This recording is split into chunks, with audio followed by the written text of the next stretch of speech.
Hey, what's up, everybody? Good to see you, and welcome to the Neuron Live. We went live 15 seconds before I even noticed it was up. Sorry about that. Uh, really glad to have you here. Whoever's with us so far this morning, I got to fix that. I asked ChatGPT yesterday, like, how can I took a picture of it and I said, my stupid camera, my microphone boom keeps raising up on me for no reason, and it gave some tips. So I got to spend a little time on it.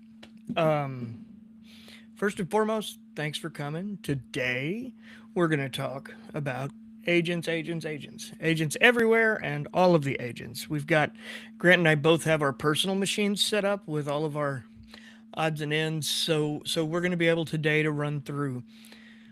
We're going to be able to run through Claude Code. We can run through Codex. We can run through Andre Karpathy's new auto research tool. We can run through OpenClaw. We can pretty much all of the things. So we just thought, you know what? Let's just come on this week and talk agents. What's up, Grant? Hey, how's my video quality? Is it terrible or is it okay? It's 1,000 times better than it's been in weeks. Oh, good. Very good, very Like good. so Yeah, many times better. awesome. It's actually wow. Yeah, like Well, this is running on my personal computer, so it could be the drivers, like you were saying. could Anyway, be, could be. I That's a won't good bore the point. audience with my computer problems. That's all right. Tell us about your cup there, Grant. What's the story? I So see this a is from towel. Pal's bookstore, Pal's Books in Portland, Oregon, Oh, cool. and yeah, their mascot is this cool spooky owl. I like it. So yeah, having Owls and some books green go well tea. together. Yeah. Owls, books, and Crazy coffee. week for agent news, huh? Lots of weird Huh. stuff going on. Yeah, that's the other thing. I also have Nemotron 3 Super we could look at if we wanted to. Oh, did you? I haven't I set that spent up hours yet. with it last night. Fun Very fact. Okay, cool. so anyone who Yeah. doesn't know, Nvidia dropped a banger of an open source model last night. It's Nvidia Nemotron 3 Super. It's 120 billion parameters, and it's really, really good, and it runs lean. So what you should know is that the biggest model I have ever run on my laptop, and this, I mean, on my desktop, and this is a heavy desktop. Okay, I've got it's an i9 Ultra, 64 gigs of RAM. It's got an RTX 4000 ADA. It's not your run of the mill go pick it up at Walmart desktop. Uh, and the biggest model I have ever successfully ran on it was Hermes 70B, and it ran at less than 1 token per second. It was terrible. It was just a god awful experience. Last night, I ran Nemotron 3 Super, a 120 billion parameter model at 3 tokens per second, Wow. 3x the speed of what I got out of a 70B. It's very tolerable. I mean, it's slower, but when you're talking the ability to get a much larger, smarter model, and this thing was blasting out equations and stuff on my like little personal benchmark questions. I can walk through some of those later too. It's really neat. But what's kind of cool about it is it what's up? Oh, that's you. That's me. I was like, what up, Grant Harvey? Yeah, that was me. Oh my gosh, good to see everyone who's here. Thanks for coming. If Yeah. anyone So has any, we have a loose structure for this, but if anyone has anything specific they want us to see, that we want to dive into, any questions you have, anything of that nature, please shout out in the crowd please because know we that if will. you're new, no pressure at all. There's no question we consider dumb. Yep. We absolutely are happy to take the time and help more people understand the cool toys that we're playing with, and help I you like find a way into the future. FW Dominic's or Dominique's. I'm excited to be here, looking to apply this to constructing crew scheduling. Ooh, That's an interesting use case. I like that. it could do it so well. It could do it Yeah. so well. I think if What do you anybody, want to show us first? Like, is there any use case that would fit into that framework? What do you think? I could show you how I would do it with Codex if it were me. Let's do it. Yeah, I All would right, love that. let's do it. Let me bring my screen up here. Oh, first, because this is big. Uh, we have a giveaway going, courtesy of Nvidia, who sent Hmm. us a DGX Spark to give to someone who signs up for us. And we've got there's a couple little steps in there. We're gonna walk you Corey, through for all of them. people who don't know, what is a DJX Spark? A DGX Spark is absolutely an AI supercomputer for your desktop. It's this big. It's gold. It's sexy. It's the fastest thing on Earth, and it was not the fastest thing on Earth, but it's very Oh, much built for wow. for AI training runs.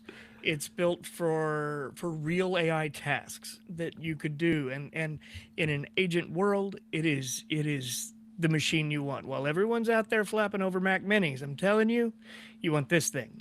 Uh, it's for Especially if you want to do like LLM trading. Like if you want to create your own AI models, this is the desktop you want, Yes. basically. Grant and I will be inherently jealous of whoever wins this thing.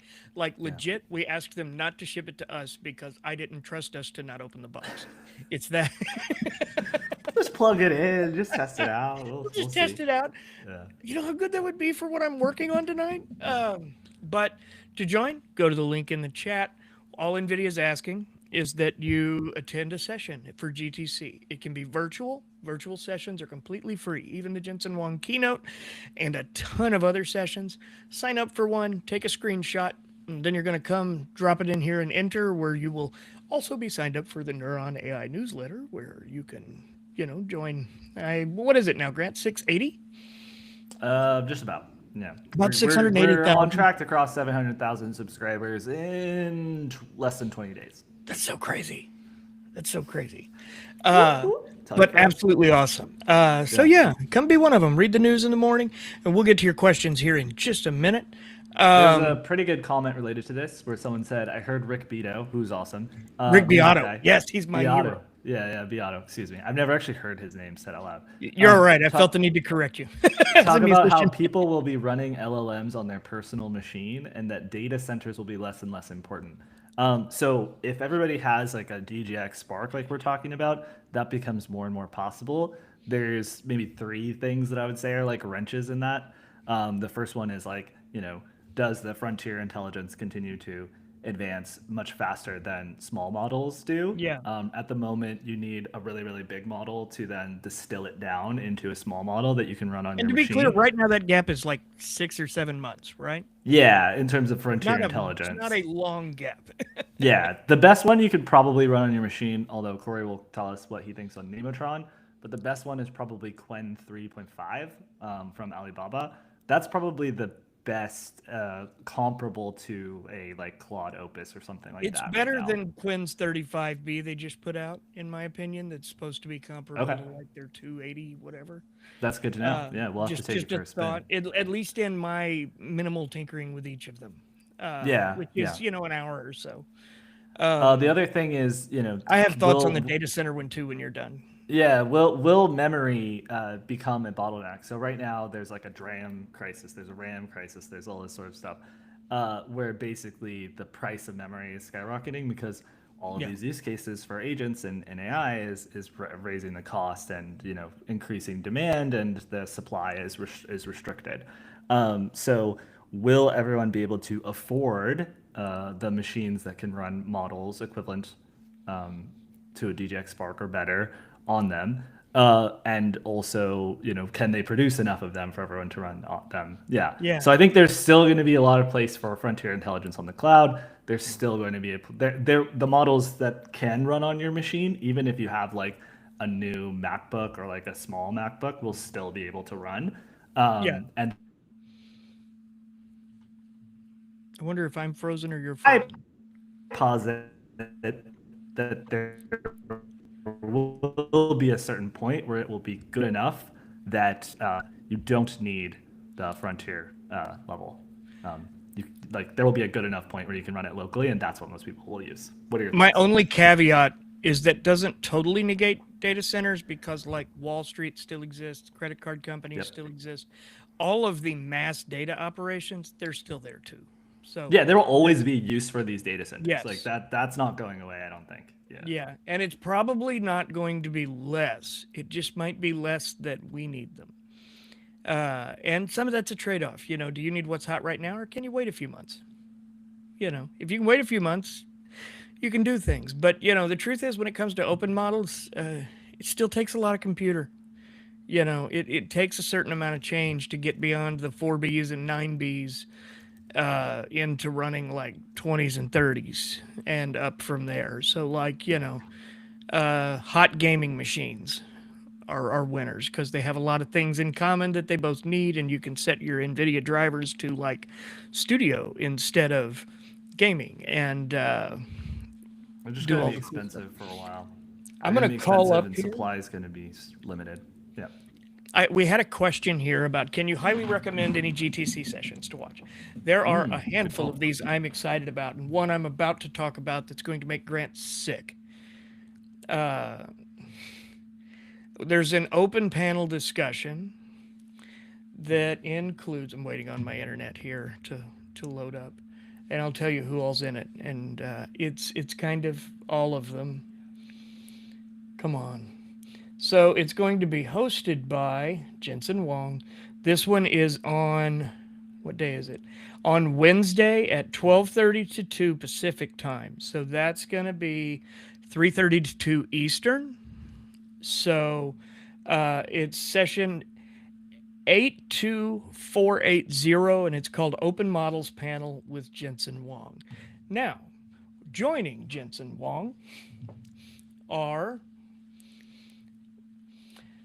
Harrison Chase, co-founder and CEO of LangChain. Michael Truell, CEO and co-founder of Cursor. Okay. Misha Laskin, co-founder and CEO of Reflection AI. Okay. Aravind Srinivas, CEO and co-founder of Perplexity. Wow. Mira Murati, founder and CEO of Thinking Machines Labs, the former They got co-founder Mira. of OpenAI. They got Mira. Yeah, that's a big deal. Arthur Minch, co-founder and CEO of Mistral. Daniel Nadler, CEO of Open Evidence.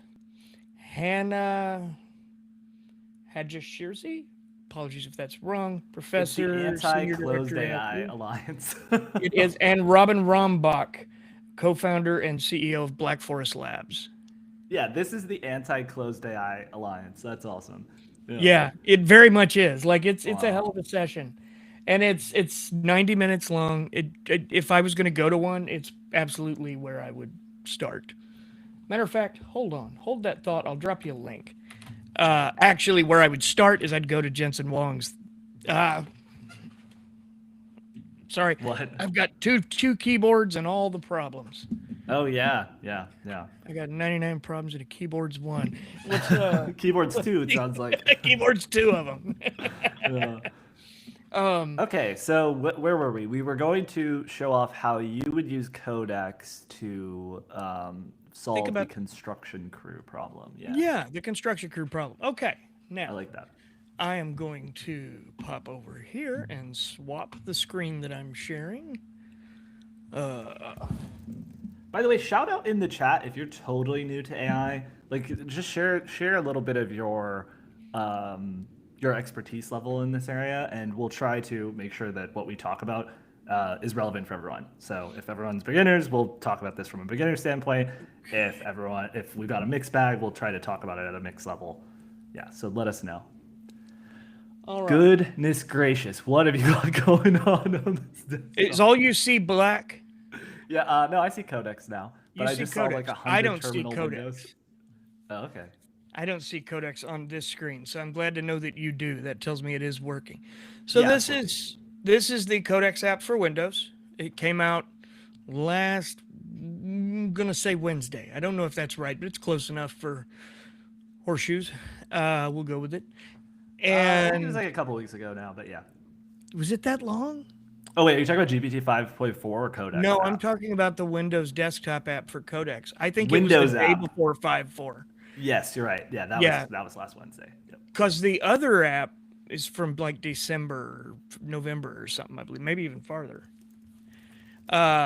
But here's what I do. You know, when you set this up, you build out projects. If you watched last week, you saw Ryan Carson working with this. If you're new to tinkering with tools like this, that's a great episode to watch after we're done today.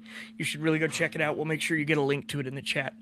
I, as you should know, have mine set to where it can just control my whole computer, which is not what I'd recommend for anyone else. I just care less. And so essentially, let me start a fresh chat here, which we have. So let's see. So we're talking about, specifically, we're talking about scheduling for construction. Are we talking about job scheduling or employee scheduling? Do we know? Let's see. Based on the context of the question, it was apply this to constructing crew schedule. So that could either Crew mean schedule. construction crew Okay. scheduling, or that could mean like constructing crew scheduling. Okay. Kind of semantic. Yeah. Okay. So I think the way I would do this is a lot of times I'll come in and do something manually once, and then at the end of that conversation, I'll say, build a skill that makes that happen. So that you, Yeah. yeah. So what I would do is I would come in and I would let it know things like, talk to it like a person. We'd say, I own a 12-man construction company that builds, let's say, metal buildings, just for kicks here. I need help building a schedule. Creating our weekly crew schedule to accommodate multiple simultaneous jobs, just for kicks. They also, Dominique answered in the chat. They said job and subcontract. So I don't know if we want to fit that in here somewhere. Simultaneous to accommodate multiple simultaneous jobs and subcontractor agreements. Let's go with that. That might be wrong, but I'll make sure you get the idea of this as well before we're done. So yeah, please and don't Dominique, hesitate to ask. Just to clarify, is there a tool that you use currently to do this that would be a helpful reference? If so, let us know. Yeah, because that's helpful too. Or one that you wish you owned. One that you want to make for yourself. Okay, so I wanted to do that. On average, let's say the whole crew works 45 hours a week per week, but different jobs call for different staffing needs. Yeah, this is good. A bigger project needs more people, for example. Corey, you should also add, Dominique just said, i360 on Salesforce is what they use now. So maybe you could say something like, I currently use i360 on Salesforce. So I would be looking to replace that functionality. I currently use i360 on Salesforce. There's a bit of typos. But I don't need all of the features for what they charge. Yeah. For example. Yeah. Yeah. Help me. Ask me questions. I like this. It's good. To help clarify my needs. And then help me maybe like make a plan come to a solution okay, that will work for me. Maybe that's a skill. Maybe that's a simple vibe coded tool. Cool. I like this. This is good because it gives the optionality. You're not overbuilding something if you don't need it.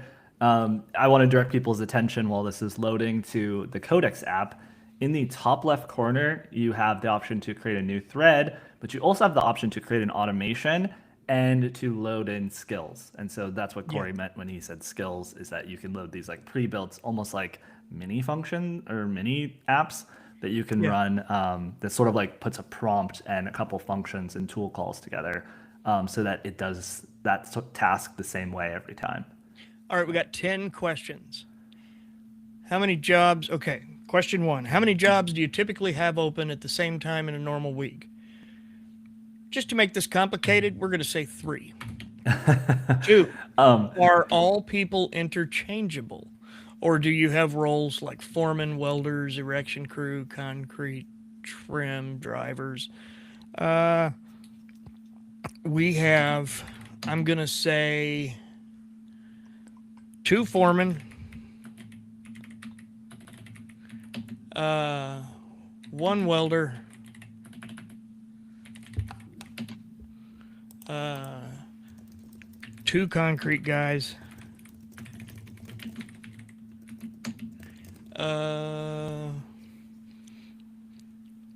and the remainder are carpenters. Oh, you know what we could try? We could also try the microphone tool if we want to like just riff off these a little bit. You want to try that? Yeah. Yeah, we could do that. Wait, which one did you say? There's a little microphone tool in the bottom right corner. Yeah. You can click that and then you can type into it. Let's see if you have those permissions. Okay, I can, but it's a different computer. I got to talk into this. Okay. And Let's I've got test to, okay, yeah, let's do it. Yeah. Cool.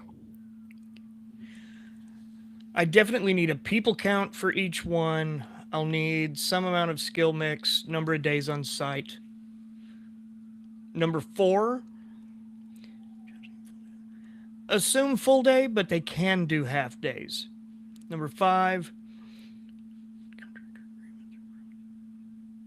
fixed completion dates, any guaranteed days that result in, say, a financial penalty to me as the contractor.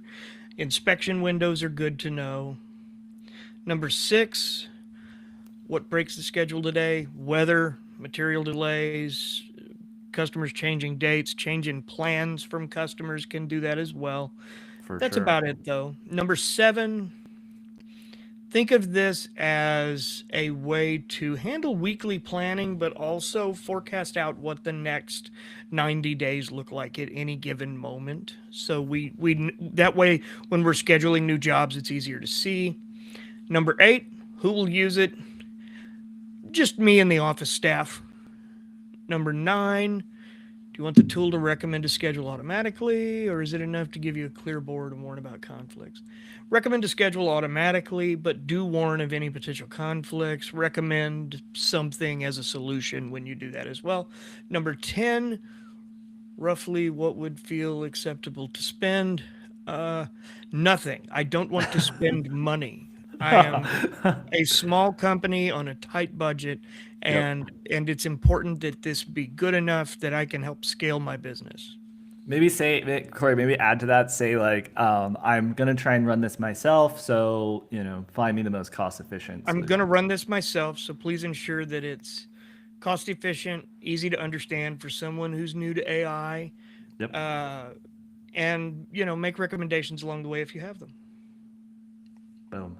Dun, dun, dun. Okay, we've hit the button and the wheels are turning. There we go. Boop.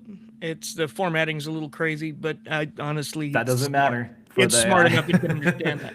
Yeah. I've got enough to give you a recommendation now. Also, by the way, whoever this was in the chat, I didn't see the name. Dominique, FDD Dominique. Yeah. If we can figure out how to get your email, I'll drop this in a Google Doc and share it with you to make sure you have what we've looked at.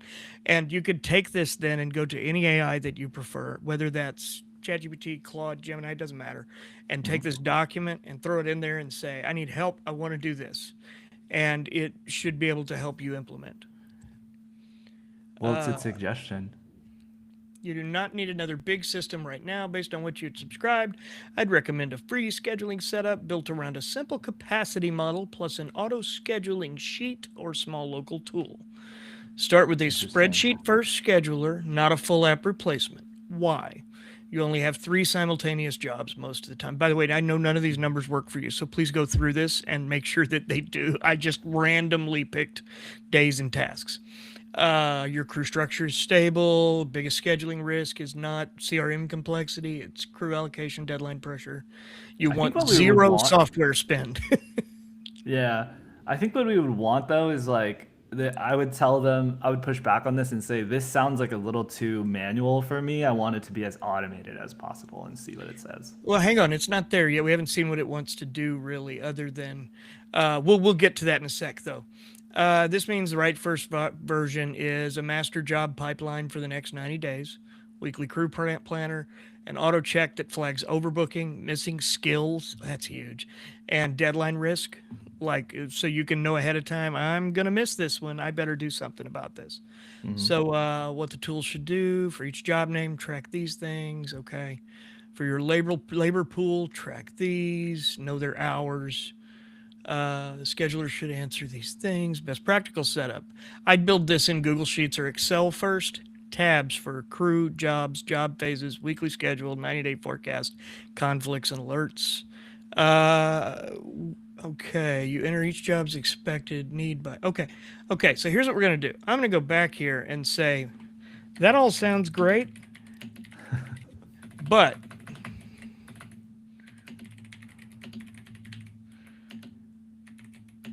what if that spreadsheet controlled a simple app that you build me I like this. I like to where your make head's this at. easier? Yeah. That way I can work better on site when I'm needed in the field. I like this. I like your approach, Corey. Thank you. I used to work in construction. Yeah, you. I grew up. I didn't know, with but it makes sense. Yeah. I grew Very up with a confident. sheet metal industry family, and going with my dad to bid construction jobs for a lot of years and stuff, That's and awesome. climbing on roofs and under cotton on top of cotton gins and terrible places. Okay, I'm going to map this into a hybrid practical setup. Spreadsheet as the engine, simple app as the control panel. Boom. That usually gives the best balance of easy in the field, cheap enough to keep using. By the way, I just have this on medium reasoning. I don't have this like cranked up to extra high because daddy's on the $20 plan. And I feel like if I overuse extra high, that's a Yeah. problem. I use extra high when I am planning. I use extra high when I have a particularly tricky problem I'm afraid I need it for, but I don't just blanket turn it on because for some things it's overkill, and you'll wind up waiting longer than what I Yeah. want to for things. But it is really good. Let's see here. What I'd recommend building: simple app with 4 screens, dashboard, weekly schedule, 90-day forecast, job detail. Okay, Dominique, shout out in the chat if you need anything else other than this, or if best this is not implementation point. meeting your requirements. Okay, so I won't go too much farther in this, but this is how I would approach it. Is I would start with this, just have a conversation. Think of it like, I need a new way to do this. Think of, I recommend Codex. Grant's a big fan of Claude Code. Both of them are great. You pick your flavor of choice. It doesn't matter really. The differences are very minimal at this point. And use it like a business consultant. I realize that Codex and Claude Code sound like coding tools, but the fact of the matter is, you can do whatever the heck you want in there. It's really, really good at it. So walk in, set it up. Takes a few minutes. You might come to a menu or two that seem like you could break something, but if that is the case, screenshot it, throw it in your chat model off to the side, and it'll tell you exactly how to set it up safely and make sure you're in good shape. But then I just walk in and I would be like, I have this business problem. Here's what's going on. And talk to it like you would if you were sitting down with a consultant in your space and say, give Yeah. me some advice. And before you say, give me some advice, have it ask you questions so it better understands. It's about building out good context about your project, because the more context you give it, the better the answer will be. Yeah. I would say we're will, at the point where like we used to worry about constructing the prompt in the perfect way possible, and I actually yeah. think we're totally out of that with special exceptions. I think you just need to talk to it like you would a human, and give it as much information as possible to help you solve the problem. Like that's kind of where we're at with Yeah. it. It's less about like constructing it in the perfect way and it's Yeah. more about like giving it the information it needs to actually give you a good answer. Because sometimes if you're asking a question about something where you have no expertise in that area, you have no idea if what it's telling you is a good idea Yeah. or a bad idea. So in order for you to ensure that it's giving you the best information possible, you need to give it the most information possible. And then you could then use other tricks to make sure that the information you're getting is actually accurate. You can use web search and be like, okay, look up this plan. Does this make sense Yeah. based on where the industry is at today? Other searches like that, where you can just kind of have it gut check its own thinking, which Yeah. is a trick I use. I would also say make sure that when you are giving it context, that you're giving it quality context. Mm-hmm. More context is only helpful if it's a good example, if it's clean, if it can understand. Like, I'm not saying you need to spend tons and tons of time on it. I'm just saying, there's maybe a temptation to dump your entire archive of something in there. And the fact is, they may have been done 12 different ways over that period of time. And what you can do is create confusion. Uh, you know, if you don't get an answer you want, go back and look at how you asked the question, because the fact of the matter Ask is, it 5 times. it's going to do what you Yeah. tell it to do. So Yeah. what's important is that you be sure what you've told it is what you wanted it to understand. Right. I don't always take that approach first. More often than not, that's that was iffy. Let's try this again. That's when I go back and I Yeah. get a little more granular. Or if I'm doing That's something like relatable. a skill where I know, okay, I'm going to want to do this 1,000 times. This is a thing I'm going to use for years. I want to be really sure that anytime I hit this button, I get exactly what I want every time. And at least to the best of my ability. And then I'll go back. But yeah, for the Yeah. most part, more good context. Yeah, I would say I think we've said this in one of the AI skills of the day or prompt skill of the day, but once you have it operating exactly how you want it to in the prompt, that's when Yeah. you would tell it like, okay, now make this process like the what we just went through a skill, so that I never have to explain how to do this to you again, and you just Yeah. know to do it this way, like based on the last one. And Yeah. you can say like using your skill creator skill. And Corey, if you go to the skills tab for a second, Yep.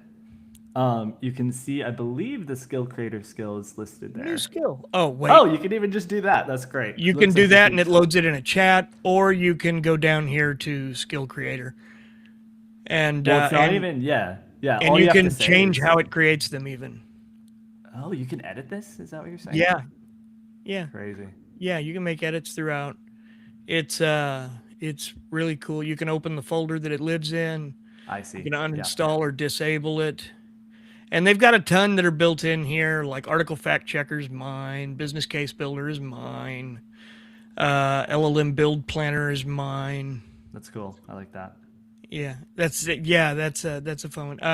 Vercel Deploy. So I've been using V0 for a long, long time, and the thing, a long, long time meaning about 120 days, and Eons in AI world. it's as I said it, I was like, that's not a long time ago, Corey. That's like Yeah. last fall. One of the things I love about it that really drew me to it was that you could one-click deploy. Because one of the things that stinks about trying to vibe code is like you go into a platform, you build this cool app, and then it's like, well, where's this going to live? Right. Right. Yeah. Yeah. Yeah. Yeah, it's It's a huge issue. Yeah. yeah, where's it going to live? And you got The to figure that out. Let's one thing see I want here. to say about the skill creator before we move on from this is that so like all of the skills are listed here in the skills menu, but you can actually just say in the chat in natural language, use your skill creator skill and turn this into a skill. You don't even have to go to this menu, click new skill. Like that's what the skill creator skill is it knows like when you ask it to create a skill, it knows Yep. how to do it. So I just wanted to clarify that. Yeah, yeah, and it's they've got a Sora skill. Huh. That's relatively new, I think. Most of these that are built in are pretty coding related, but like don't let that scare you off. I mean, the things that were also built in were it has had a spreadsheet skill, it's got a Word doc skill, it's got a where's it at? Slide skill, all these Yeah. things for your standard office tools of sorts, and a lot of cool things you can use there. Automations is also interesting. I haven't really played with this much, but know that you can go in and create your own automations right here as well. where it'll talk to different tools. You can schedule them to have them do things. Do it in a work tree. I'm not equipped to speak on that one because I haven't spent enough times there. Yeah, that's fair. Basically, what you could do if you want to set a recurring automation that happens every X amount of time is you can chat with chat and you can say like, hey, I want to build an automation to do XYZ. Help me run through it in the Codex app, and then it will have enough context to know exactly what you want to do and how to set it up. Yeah. So yeah, that's That's how so that cool. works. It is. I Yeah. want to so watch this real quick here. Okay, we're gonna go over here and I've been working on this little model project, just trying a thing out here for a little bit. Check your latest experiment results. So I have been using Andre Karpathy last week released this tool called Auto Researcher that is really This really is neat. wild. I didn't realize that's what you're about to show. I love this. Yeah. Well, I was going to bring it up real quick because it was right there, but I noticed it was done. So I'm having it. Cool. I'm having Codex now go and check the results and see what we found.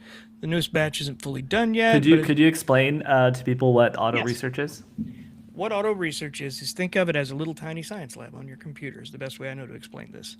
Perfect. If what it does is if you're working on a project or maybe you're building a model or there's a variety of other things you could do with it, this thing is set to run little 5-minute mini experiments in Python, and it'll run it and score the results, score the results, score the results, and it'll do it's built to do 5-minute episodes, but you could set it to 10 or longer if you choose. But essentially what it's able to do, like in my case, what I'm doing is I'm fighting with different training data sets and getting mixed results and trying to understand what I'm doing because I'm very much doing something that's new to me. And so I take those, and instead of me having to go through trial runs and fails, I can be like, what if we change the blend to this, to this, to this, to this, to this, to this? And then it takes that blend and runs a truckload of experiments about it. And This is wild. Yeah. one after another. And then what happens is Codex finds out it's done, goes and pulls all of the logs on it and runs every one of them and decides, this is a keeper, this is trash, this is trash, this is trash. Ooh, that's interesting, this is trash. And maybe one of them informs another set of experiments. Maybe it informs a full training run. Maybe it gives us something new we don't know about our approach that we did before is a possibility as well. So, you're looking at it through all these angles. And it says this is still running. So I'm going to be like, give me the link to watch. And it'll give me a link here in just a moment. Oh, never mind. Here it is. Okay. So yeah, So we're this at is the terminal window in PowerShell where all of these experiments are actually happening. yeah. This is Got it. this is a monitor window basically, so I could keep an eye on it. Because what it gave me the first time was just a where's it at? A blank box, and it was like Wow. watching paint dry. So it's given me this now, and this is so what you see here is this is the date and time of the run. It started at 12 p.m. I don't think that's right actually.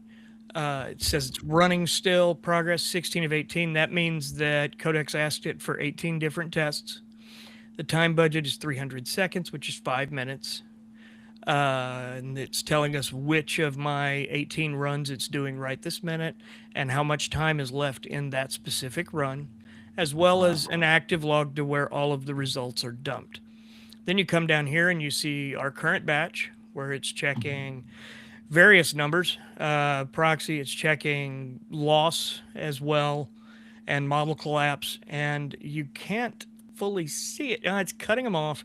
If I can open the doc, you can see this is where it's like slightly adjust this, pull this down 2 points, 0.2. So that's instructions that it's giving itself to do in the next test? for the experiment. Yeah, like here are the experiments I want you to run. Please go and do those. And then what happens is this is 18 5-minute experiments. So what that is an hour and 50 minutes, at which time Codex will have the results of 18 different experiments and be able to make a more informed decision on where to go. The catch is, if I decided, okay, we're going to try it this way, let's do a small run. To do that manually one at a time, it would be a bear. I mean, it's weeks. Could be. You could probably do it in days. It depended on how many windows you spun up and all of the things, and if you had, your rig set up. But for the most part, it's been really good. I've learned a lot in doing this. Like, I very much went into this not knowing what I was doing in a lot of ways. So, Yeah, I was gonna ask you, what was your ML background before this? I could spell it. I'm just kidding. I, I stumble across an awful lot of it. I read a lot of research Yeah. papers, but as far as having any formal training or understanding, I don't have any of that. Right. It also shows you all of my historical experiments that I've run this week, which is a Wow. bunch. And here's what it looks like right now in its test training run. Oh, we got an error too. I didn't see Good to that. know. But what you'll see here is like it's running through. You're I don't know showing your if token. oh, thank you. Thank you. Uh, and what you're seeing down here that's really interesting is this is where it starts this little mini training run to see how does this perform on this setup? How does this perform on this setup? And you go through and it'll tell you like, okay, so it's going to do 1,000 runs. It's going to update us every 50 runs with a percentage complete, which I had to ask for this. It'll let us know how many steps it's doing at each, a variety of other things, and an ETA to completion before this run is finished. And in doing so, it gives you something to track and a good way to look at it. And that data then is all saved in log files that Codex has access to and just grabs and slays through them at a speed that I never would be able to and determines the next good course of action. So like when I started this project the day the Windows Codex app dropped. I was like, I want to try this. I want to do it on Windows. I want to do something different and see what happens. So the other thing you should know is that this project started on day one, night one, first conversation. I said, I want to keep an experiment log of how this is all going. So let me show you this. This is Codex's experiment log for our Tiny GPT project. Cool. Origin story. This project started from a simple question. It's wrote every word of this. I haven't written a single character. This is it. Every time we run experiments, keeps a log. This project started from a simple question. Could we build an LLM from scratch with another LLM? Wild. Yeah. And we started with a tiny educational decoder-only transformer that kept iterating, built a repeatable GPT-style PyTorch model, added character-level training to prove the stack, pulled tiny stories in from Hugging Face and a number of other data sets, upgraded People to don't know PyTorch is the machine learning version of Python. Yes. And upgraded to BP tokenization. We've done a lot with tokenization along the way. Enabled CUDA for training on the RTX 4000 ADA, which is my GPU I'm way too fortunate to have. Checkpoint resume, periodic sample, logging. I asked for it to add all of these because that's a good question from Coretta. Oh yeah, I was just about to say. I was about to respond to that. Yeah. Can you use Auto Researcher for the scheduler example? I want you to answer that, but I also want to ask like a more like galaxy brain question, which is, what would be the use cases that a person could apply this like Auto Researcher to, like and practically speaking? He released it specifically for this. Okay. Which is why it fell into my lap at such a perfect time. Like it was released specifically with the idea of automating, training loops and fails and seeing what's happening and being able to speed up the timeline to a GPT-2 caliber model. And which, which he has to less than 2 hours, by the way.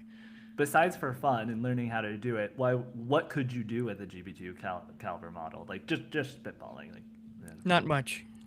I mean, you could talk to it. There's certain games it could play, I'm certain. There's a number of things. More than anything, it's about the challenge of it because, like, the fact of the matter is it took years and many, many dollars and many, many brilliant people to do that. And if we're at a point where you can do that where you can vibe code that from your desktop computer sitting in your easy chair at night, that's kind of wild.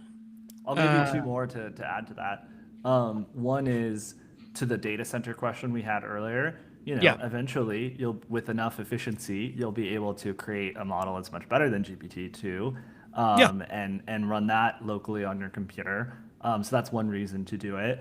Another one is you could use something called RunPod, and you could actually just run an auto researcher on a virtual machine, and you could get a lot more GPU Yeah. access. Or you could do it on any of the numerous cloud server provided, and you could then get train your own version Yeah. that's maybe even bigger than GPT-2, and Like, see, maybe my even only smarter. reason for focusing on GPT-2 is because I'm doing it with one computer and a single Yeah. GPU and vibe Exactly. coding. So, like, that's just a goal. It seems to think it's attainable. A lot of my first days of this project were like me just sycophantically attaboying Codex to just keep going. Like, yeah, that's great. Go for it. Do it. Yeah. And then That's real. by day 2, I had questions. So I started asking questions, and some of them were good, some of them were bad. And I've explained to Codex that I am not an engineer.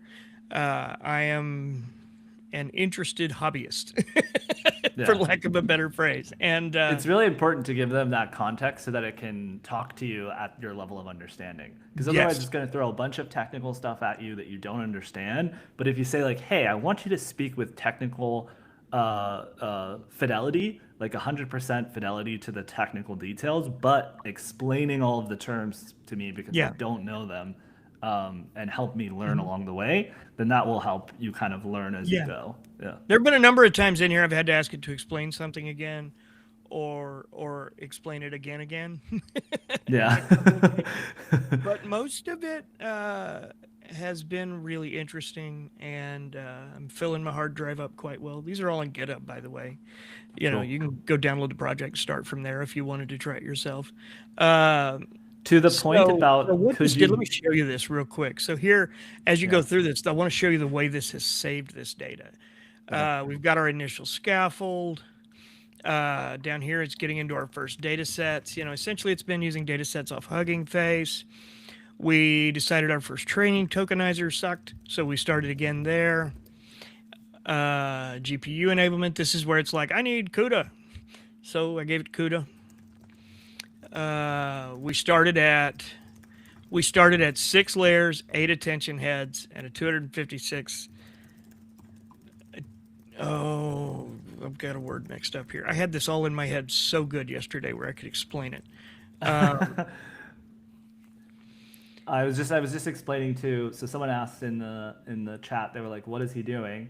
And they said he's working on Auto Researcher, which is an AI basically that runs automated experience to train his own AI. So if you wanted to train your own AI or do experiments that would help you train your own AI, so like coming up with like what's the most efficient algorithm to run, or like how should I structure this, or like what should I set for this feature or that feature, it will run a series of experiments for you in order to basically come up with what the best test for you to do if you were to then scale it Yeah. on a larger like system. Yeah.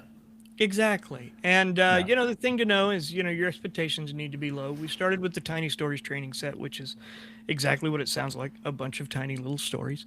And, but it's a relatively clean data set, so it could download it and put a lot in there. And, we started with, oh no, this is from UltraChat. This is a later benchmark as we were going. But what it'll do is it runs one of a series of prompts through every 100 items it's trained on. So like every 100 stories, it pumps it through.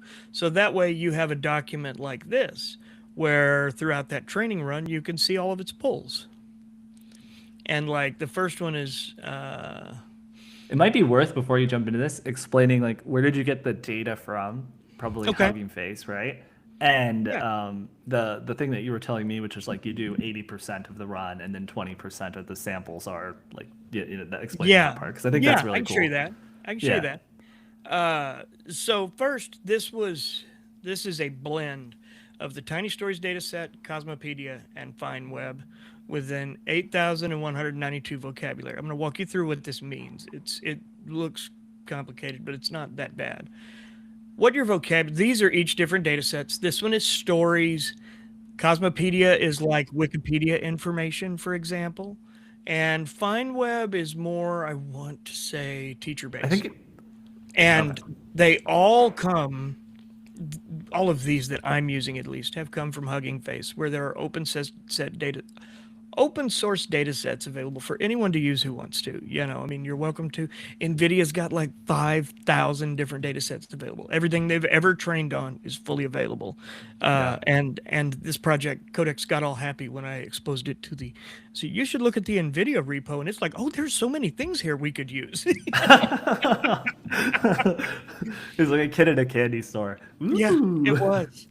But so what happens is as you've done a run and it's making this progress. So let me so tokenization is the process where language becomes tokens. So like when you type words Numbers, in, basically. it goes into a tokenizer that then takes your words and breaks them into tokens that are recognized by the model.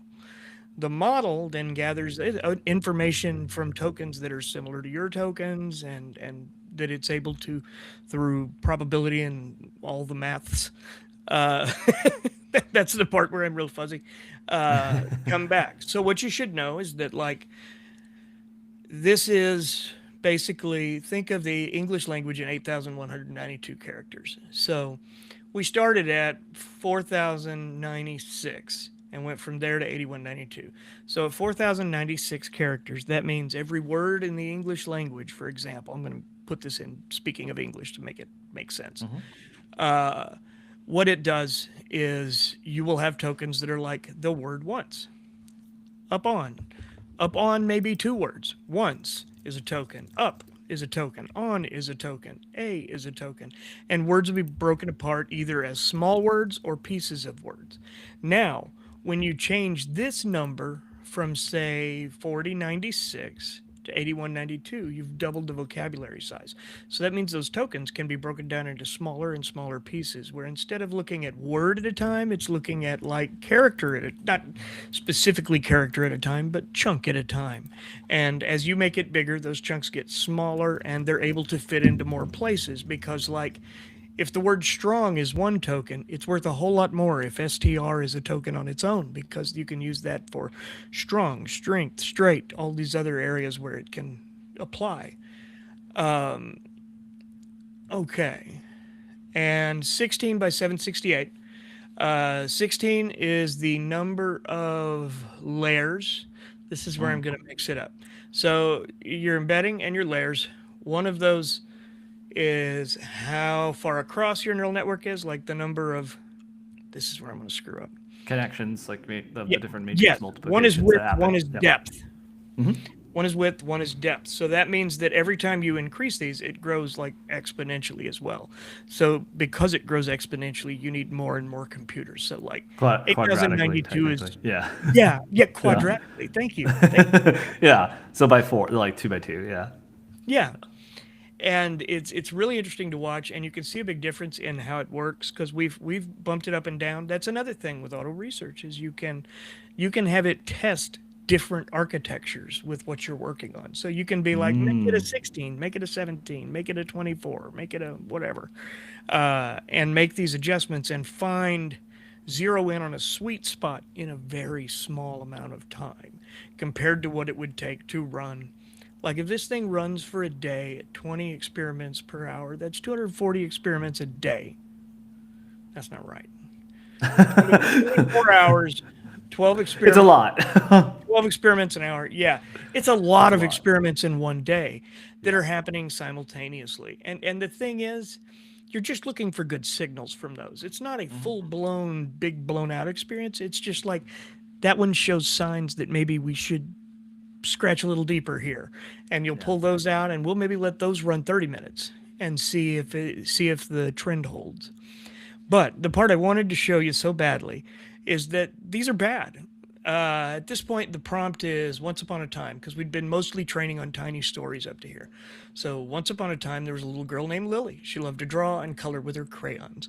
One day, she wanted to print a picture of her family. Actually, this is about as good as it gets. Lily asked her mom, "Can you print me a picture? Please. Can you print me a picture, please?" Her mom said, "Sure. Let's go to the printer." No, I'm not renting an Nvidia GPU. I'm doing this on an RTX 4000 in a Dell Pro Max. You can rent your own, depending on your limited architecture, with mini services. But RunPod is the one I saw this week that I want to highlight Yeah. because I think this is cool. CoreWeave dropped a new program I wrote about a little bit this week with some flexible compute issues as well. You can go rent by the hour. Oh yeah, let's CoreWeave. Yeah. CoreWeave But rent. let me get down here a little bit because these stories get a little unhinged, okay? Where is... Okay, here you go. So this one, the prompt again, as it ran, it's running these prompts throughout your training run so you can monitor progress and see, is it getting dumber? Is it getting smarter? Is my model collapsing? What's going on? So this one was once upon a time where it gets a little dark. Once upon a time, there lived a young girl named Lily. She loved to paint and never wanted to leave her home. Her parents had never permitted her to go out alone, but they were always there for her. One day, Lily decided to go for an adventure in the woods near her house. She stumbled upon a campfire that was made of wood and surrounded by smoke and flames. The fire was warm and inviting, like a shade of pink. Lily knew she could not stay there, so she took a deep breath and walked toward the fire. When she got closer, she heard a loud noise and saw that it was coming from the homelessness. It was a group of evil spirits killed in a vague... Yeah. Killed in a vague with... She heard a loud noise and saw that it was coming from the homelessness. So to clarify this is a model that you trained on one computer by yourself with Codex running and planning the experiments for you. This was Codex did the whole thing. Yeah, Codex does the whole thing. And this is the output of that model. So this is not ChatGPT sharing this. This is not Claude writing this. This is the model. This is Corey GPT's output. And this I should share, by the way. Is that not insane? Yes. That's wild. Yeah. And the other thing I would say is that these are not like final outputs from an LLM. This is in a very early training run where in an effort to monitor its progress as it's going through training, because sometimes a training run might last some days. You know, I've told it, like, this computer isn't in use 18 hours a day. Go wild. You know, crank her up. If we melt my GPU, we'll figure that out. I'll go beg, borrow, and steal and find another one. Not steal. I won't steal, but I'll beg. So you know, it's not great, but it's showing significant signs of improvement. Looks like it's still. Oh yeah, we had an error on that. So. Yeah. But yeah, that's kind of it. I just I've had a lot of fun with this and really wanted to show it. It's very much Grant thought I was crazy when I told him what I was doing. I'm like, I think Codex is building an AI. And I didn't think you were crazy. Well, I was like, wow, that's cool, Corey. Like, tell me, keep me updated. But then he started showing the outputs and I was like, oh wow, okay. He's like, actually, like, this is actually working. Like, I'm not saying it's good, but it's a neural network that lives on my computer and is capable of answering a question. It might go crazy and talk about, you know, the dangerous homelessness and walking into fires, but that doesn't mean it doesn't work. But then I started sending you ideas. I was like, okay, research this next. I sent you like some wild ideas. So I'm fully on board with this. Yeah.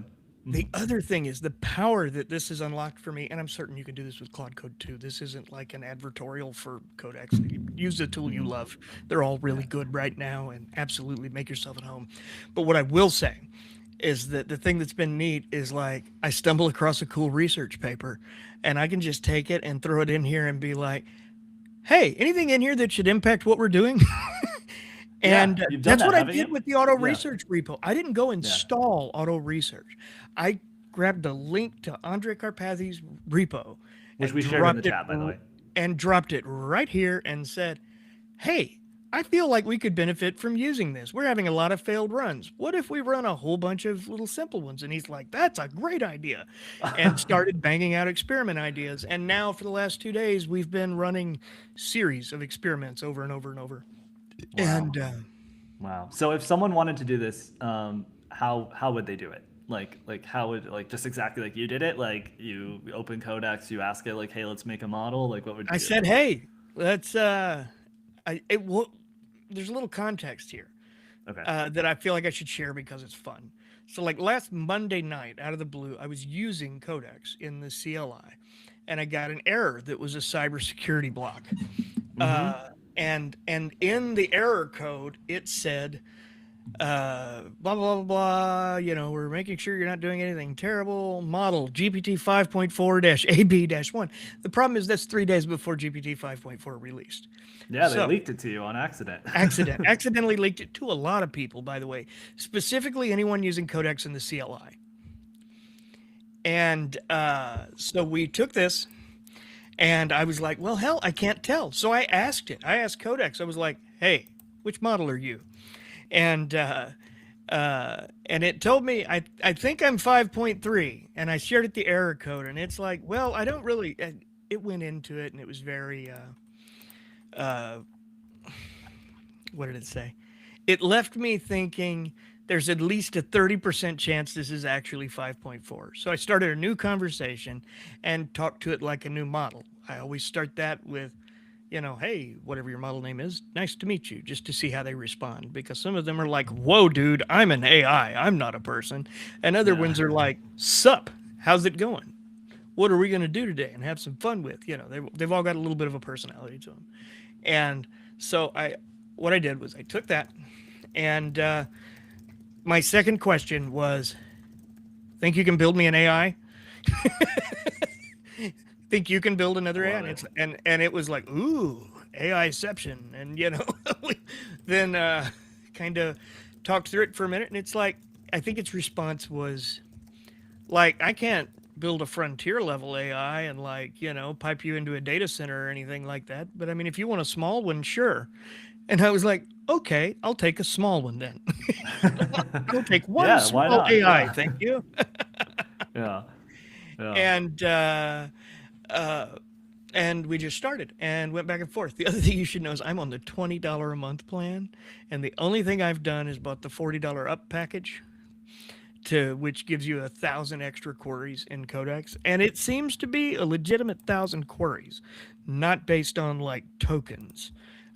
Because I've shoved a lot through this. Now, bless his heart, Thibaut, if you follow him on Twitter, he heads up the Codex team and has been graciously resetting rate limits for about a week now as they've worked through some problems because Codex has grown really fast. There's a cool chart about that today too that's kind of insane that I saw. I'll share that with you in a little bit, Grant. You can pull it up on the screen too. Yeah, we can do that. Yeah. It was not at all what I expected to see, but there's some flaws I'll explain in a minute. But high five to him for resetting this number of times. The truth is, in a normal month, I'm probably not going to get this kind of output for my $20. What it tells you need to be on more of the pro plan to do this and this much work. Yeah. But what I can tell you is I can do anything I want here. I'm writing in Codex now. As you'll see over here, I'm breaking down my bake spending, and it judged me about it. I'm not going to click on that because there's like numbers and things I might not want on screen archive. Sure. Yeah, that's fair. Yeah. I told it here's a printout of my bank account, and tell me what you think of these, and know that I'm not great with money. And in its thinking as it's going, it's like, okay, here are these. Confirmed, he is not great with money. It's thinking. Yeah, it totally roasted you. That was hilarious. It did. It absolutely roasted me. And then came back and it's like, you spent $1,500 on coffee in the past quarter. That feels excessive. We should. Yeah. That's funny. So there's a couple of comments in the chat that I want to go back to, and then we'll get to some of the other topics we want to talk about today. But Launchpad 86 was a comment that just was posted, which is, have you tried to use this with a model like Qwen 3.59b or 4b model and train it instead of recreating your own model? So what you're talking about here is fine tuning. So basically you have the open model weight. So the way that the AI knows how to respond is because it has like weights, and the weights basically assign a probability number to a given response. So when it's predicting how it should respond to Corey, it uses its weights to decide that. That's like a broad oversimplification. Yeah. That's basically how it works. Fine tuning would be taking those weights like out of the box and then changing them, tweaking them in order to make it respond more a certain way, less a certain way, etc. Adding more training data in different ways as well, like for either its behavior. In theory, you could do that, right? With auto research or Codex. Absolutely. Even. Only reason I haven't is just because, like, it's actually that's what it's great for, is fine tuning and stuff. But the only reason I haven't is just because I got sucked into this little project, and it's become such a fun little labor of love for the last Yeah. week that I just haven't taken the time. But yeah, you absolutely could, and if you do, I'd love to know how it goes. If anybody tries it, it could do that well. You can do that direct in LM Studio too. LM Studio's got a built-in fine tuner, if I'm not mistaken. Yeah, and I was commenting on my personal account, so some of my links didn't go through. So our production team's going to share. The repo we just shared was the repository to the auto research. So you could actually take that link and give it to Codex and say, hey, copy this repo, and let's use it to fine tune Quen. But you have to download Quen from Hugging Face or something like that, or in LM Studio, like Corey's talking about. Yeah. Or whatever your tool is. What is the advantage of this compared to fine tuning? There's not so one. for example. Oh, we're chopping out, and I don't know if it's me or you, Grant. No, it's me. It's always me. Just assume it's me. Sean McKnight said they would want to train an LLM on their specific area of medicine, allergy, and immunology. So what I would do is I would not start from scratch. I would probably fine tune what's largely considered the best open medicine model you can find, and fine tune that instead. So if there's specific papers and content and information you want to give it, that's probably what I would do instead of starting from scratch. You could do that over Quen. You could do that over a Nematron model. You could do that over Microsoft's Phi reasoners that are out now that are pretty solid little models that everybody forgets about. There's a lot of different ways you could do that and probably get significantly different results from one to the other. But I would very much, if it's not something you've done before, use your AI to guide you. Tell it what you want to do and say, help me walk through this. Help me plan. First, let me plan. I need a step-by-step so I know what I'm doing, and help me find the right data sets. What's out there? What's good? Search user reviews and look at star ratings on things and just get them. All of these data sets, I'm not going to Hugging Face. Codex is just like and grabbing everything I want from the internet and pulling it in for me. I've been as lazy as is possible. And please know, there is no reason that what I'm doing is like the right choice for anyone. This is very much before you go, let me send you. I'll send you some resources. Because I don't want to get too distracted with this. But basically, in fact, maybe I can share my screen for a second here. Oh, we got an interview with the LTX people today. Yeah. Go watch the interview actually for LTX Desktop. They actually have an enhanced prompt feature built into it. Yeah. So you could just type anything into it, and it will automatically enhance the prompt.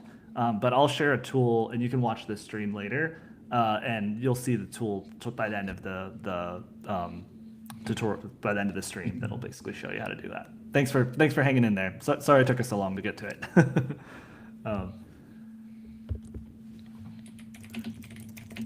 All right. Oh, God, I keep typing in the wrong computer. I got my keyboards flipped today. So I could talk on this one over here. And One other thing on the fine tuning before we move on is there are companies that do fine tuning as a service. I'm pretty sure Thinking Machines Labs, Mira Murati's company, has a fine tuning as a service feature. So Sean, I would also check that out. I'll give the link in the chat for that as well. I'll give it to the production team. I wrote a story about them this week. I'll drop a link to that too.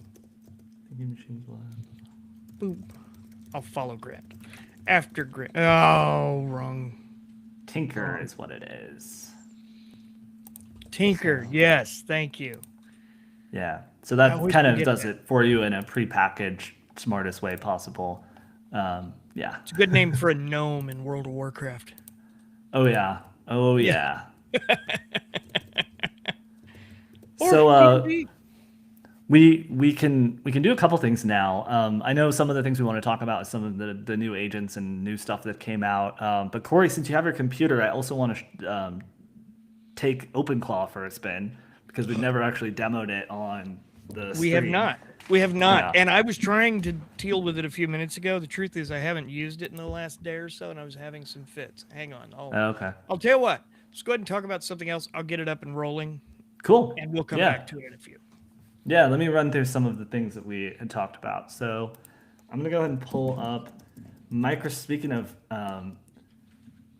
Speaking of OpenClaw, there's a couple companies this week that announced they wanted to do their own version of OpenClaw. The most famous one was Nvidia. Nvidia sounds like they're going to make NemoClaw, because this is like this agent that is extremely unsafe but extremely viral, is going viral not just in the US amongst like tech people in Silicon Valley, but now it's taken off to China. It's gotten really, really big over there, and there's like full in-person OpenClaw meetups across the country. And across Nvidia's multiple hosting one countries. of those next week now, as of Are last they? night. They're doing a Build a Claw event the whole week of GTC. Show up with your computer. Nvidia specialists will Yeah. sit down with you and help you get one up running on Nemotron, I'm sure, probably, but I don't know what else specifically. But, they said, bring your computer. We'll sit down. We'll work with you. We'll get people installed. So I'm going to be there Monday morning at 8-ish.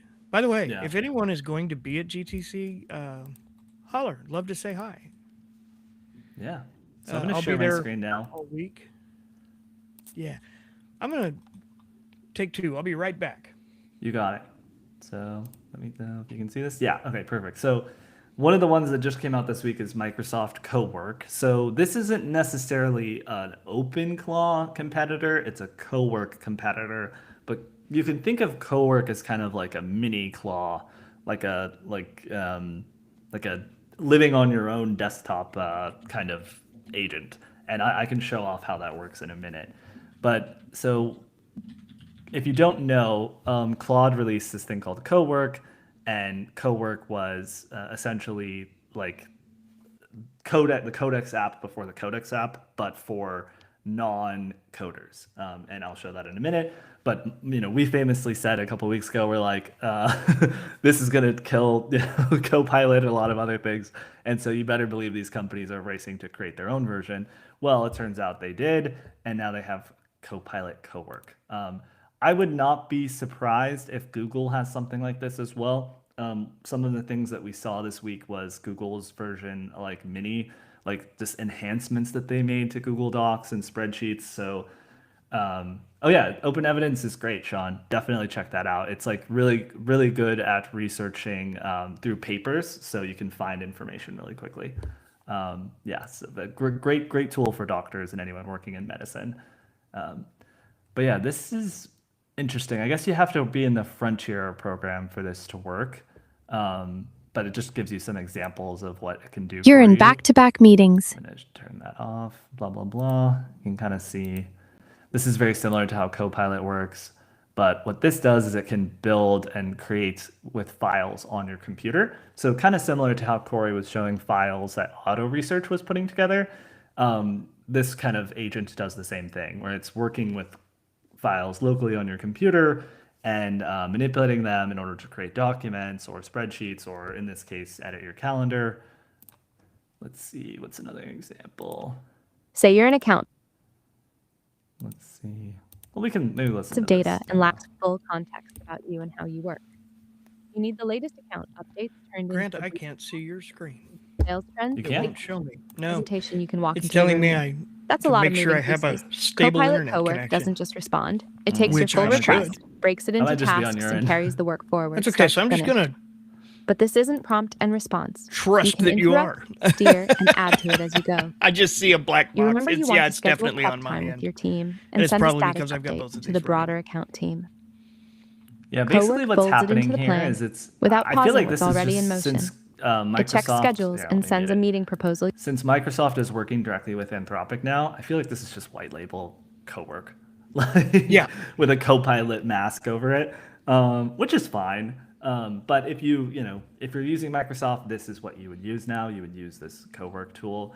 If you're not using Microsoft, then you probably want to use the actual Cowork, which I can show in just a minute. Let me pull up my screen. Also, don't be shocked if Gemini and ChatGPT both have one of those in the next 30 days too. I fully expect, as is the way in AI, everybody Yeah, everybody Corey and I- piles on a good feature. we've heard some rumors recently that there might be some movement on OpenAI's like cloud tool competitor. You could kind of look at Cowork or Codex as its Cowork. It's kind of Yeah. funny. It's like, I don't know why both companies launched just for programmers with the Codex and the Cowork, or Yeah. Codex and the Claude Code branding, because if you can do anything on a computer, you can basically, you're basically an everything agent. Well, I think the But problem is that when yeah, this started a year ago, they thought only engineers would care about this. And yeah, then so they built them with that in mind, only now it can do things like clean up the files on your desktop. And like, Codex has good computer use. Like it'll open up a browser and click on things, and uh, regularly things fly up in front of me that I didn't know were going to happen. Like your computer can jump scare you. yeah. Now, so like these are some of the changes that Google made this week. They made it so you can work with all of your files, work with multiple files inside of Drive and inside of Docs, which is pretty nice. I think this is Very quite much. this is a much overdue thing, because honestly, Google Docs was worthless up until now. So much. Like basically, it was just like a staging area between your code, or sorry, your content that you created in AI and wherever you're publishing it. It So was. it was just like a housing mechanism, and now it can actually be like the starting point, which I think is helpful. That is cool. The cool thing that I like about the spreadsheet stuff is that it can actually pull in data from the internet, and it tells you where that data comes from. I don't know if this demo shows it, but yeah, this is like it's building all the dashboards for you, it's building the functions for you, and it's putting it directly in the spreadsheet, which like duh, that's how this should work. So I'm glad it does that now. But let's see, it's probably here. Yeah, so in this case, it fills with Gemini, which helps you auto-populate. There we go. Helps you auto-populate data from whether like context of the spreadsheet, so it automatically fills it in for you based on what makes sense to go there, or you can actually get it from around the web, which I believe this demo does. Let's see. No, this is the dashboard one. Let's see what this does. Yeah. Well, maybe I can actually show it. Let's see. Let's see if we can get this here.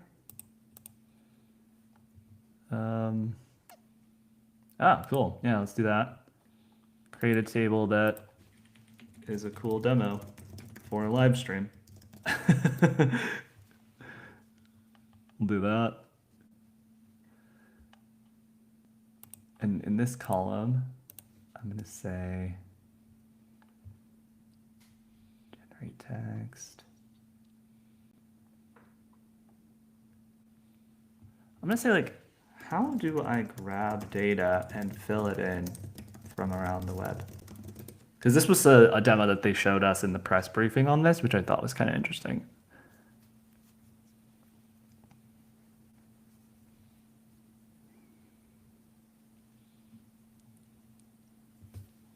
Oh, interesting. What you got? It looks like it can't do that yet. Interesting. Okay. But you can generate tables now. You can generate images. You can generate formulas. You can just chat with it on the side here and ask it to do your whole job for you.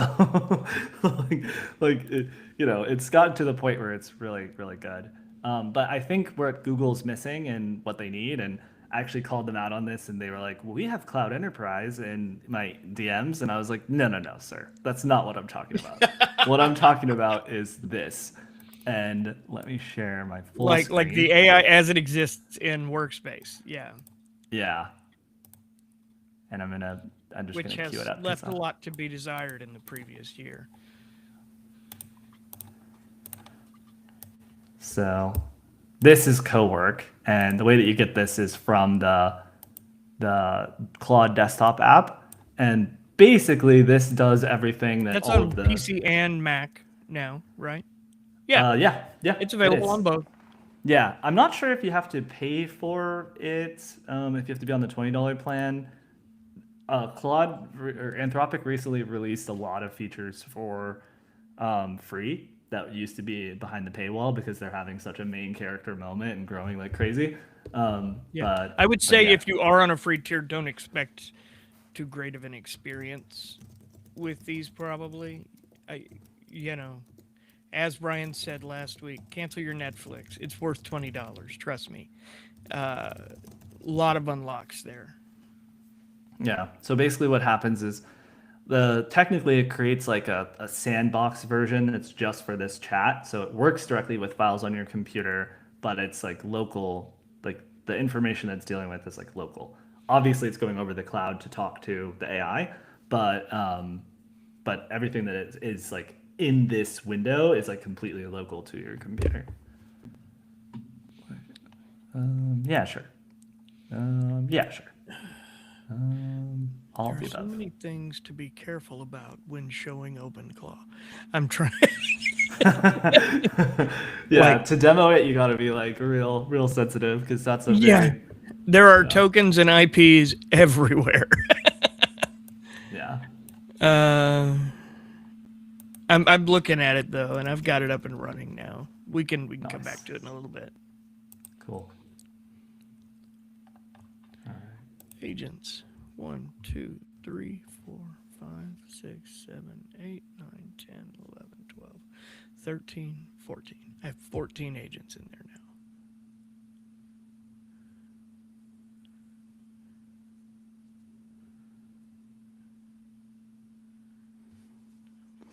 Mercury 2. Yeah. So as you can see here, it's like building it, it's putting it together. What is the topic or domain for this demo? It asked me a series of questions, which I filled out. Kind of automatically did that thing that Corey did earlier inside Codex. And then you can see, you can click in here to see what it's actually doing. This is very similar to the Cowork example that Corey showed. Or sorry, not Cowork, the Copilot Cowork example that I showed, where you can kind of watch the agent working, and it's just working in the background and doing this sort of thing. It also, you can do scheduled tasks here. So I can just show this real fast. So you could do a new task, you can name it, do a description, give it the prompts and the frequency, and then under more options, you can select what model you want for this and where it should work in, which this is really nice if you have recurring tasks that you need to do every day. This is a really great place to do it. This is very similar to Codex, which I'll also show. God, that was dumb. Pull that up. Okay. Typos everywhere. So in automations, there's a lot of built-in automations that you could create for yourself, kind of like what we were talking about earlier. But you could also create a new automation, name, project, where it's gonna, what it's related to that you're working on, the execution environment, whether you want it to be a work tree, which is dedicated Git work tree. We talked all about this on our live stream last week with Ryan, so definitely check that out. Or if you want it to be local in a specific project directory, then the prompt and then the schedule, which is nice. The only thing I don't see here that Cowork has that Codex doesn't is it doesn't really have the option to set the model. Interesting. Which is interesting. Yeah. So I wonder if they just default you to like the lowest intelligence one or what. Interesting. Also over here, there's this thing called ideas. And this is relatively new, but it looks like this gives you ideas for all sorts of things you could do with Cowork and create, which is really kind of awesome. I like this. It is awesome. Yeah. Yeah, there's all sorts of ideas, and it shows you the connectors that you need to be able to do it, which is very nice. And by the way, connectors, this is MCP server, so if anyone is familiar with that, basically it just connects your AI to these other applications through what's called an API, where basically you're sending data back and forth between them, so you can use their tools directly inside of the AI. So it's really awesome. Now, what I think the ChatGPT desktop app is missing, and maybe they push Codex in this direction, or they eventually update the Codex app, is they need to like give you like really easy ways to do stuff like this, like to connect Yeah. connectors and plugins, and most importantly, skills, which now lives on Anthropic. It lives under the customize section. So this is Oh, where really? you can, yeah. So this is new, yeah, and basically this is true on whether you're on the web app or the desktop version.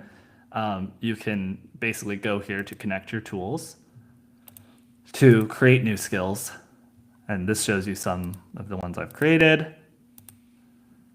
Some of I've the yet ones to that use just the. Well, no, I did. I tried the Claude Code desktop app the day I had the problem. But other than that, I haven't gone back into there. I need to do that because I wanted to play with it. Most of my experience has been playing with it in the CLI, which I enjoy so much more than I ever thought I would.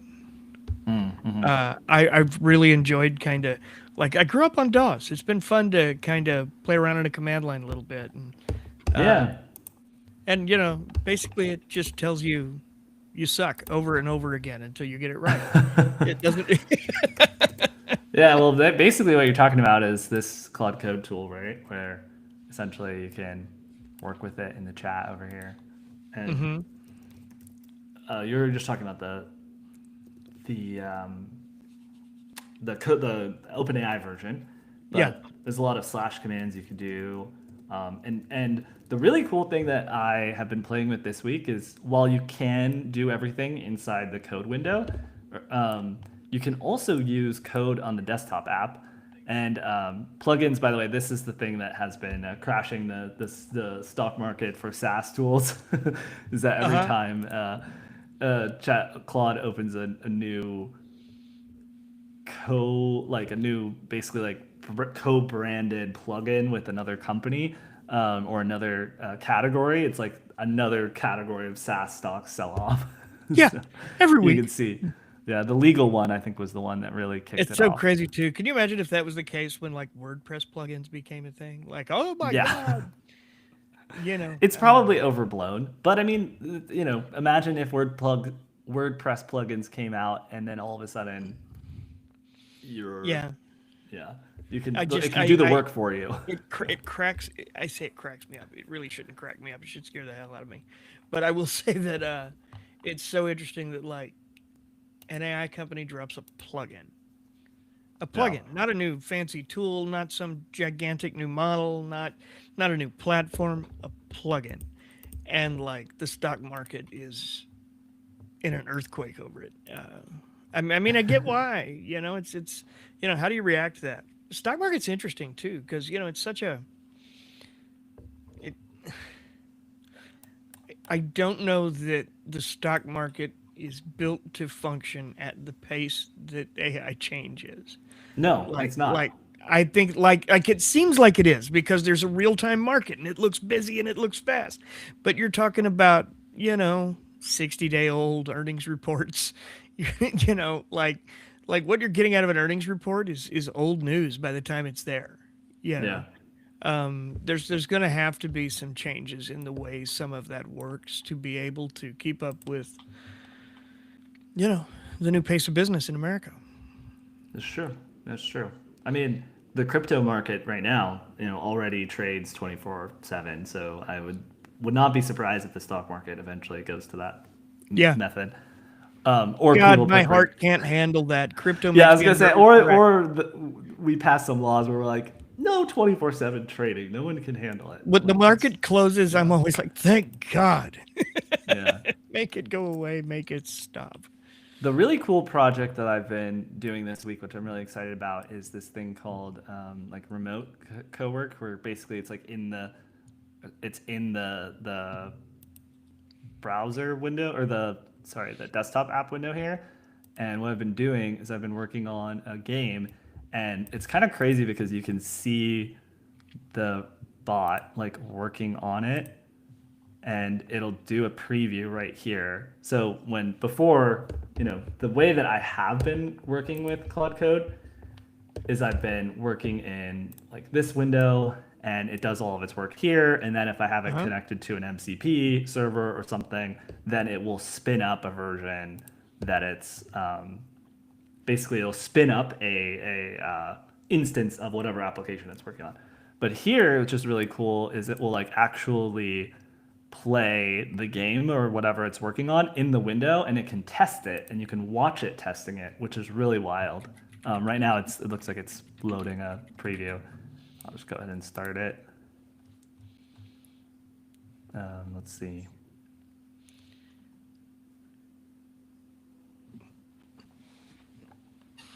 Then I spin it up. And then I'm going to say, like, play the game and test it. Get in the zone. Yeah. Which is pretty cool. But I can even, like, click through it, and it'll show basically, like, what I've created.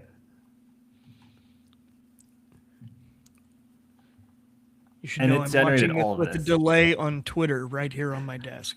So I It can generated see- it with like all the music, all the art, everything, which is still, we're still working through that. But yeah, it's like basically created this whole thing.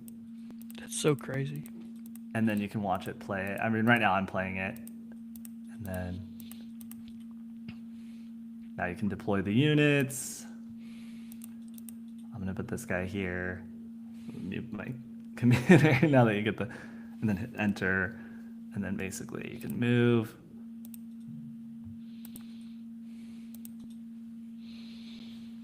But yeah, anyway, so I like this UI a lot. I think Cowork, does Codex have something like this? It might. Where it'll I pull really it up like and this show where you you. can watch it working on the side while it's happening, and I have not spent yeah, much it's a time really building fun software in fun it, but way I've to seen use the I've UA. seen demos where it shows up just in the thread as like a window right there in the thread for you. Sorry, let me mute my computer and close this.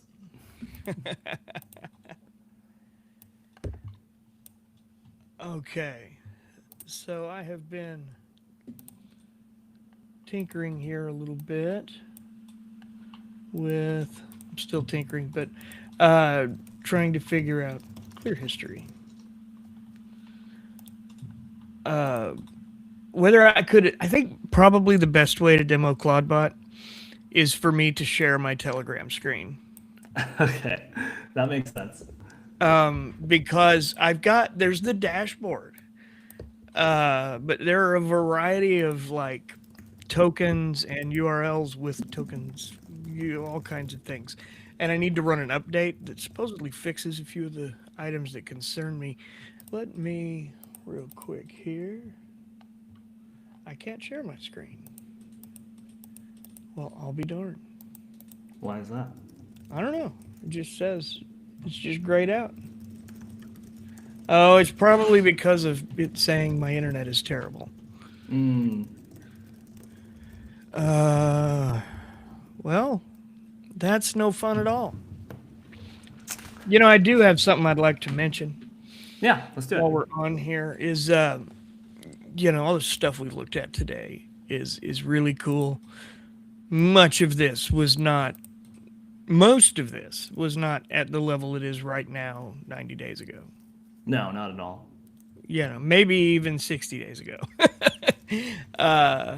And so much has happened in a short window. And my concern is that it's really limited to the tiny, tiny group of people who already get that and know that. And it means that the gap between those who understand these tools and those who still don't even know that this is a thing that is real is getting wider every day.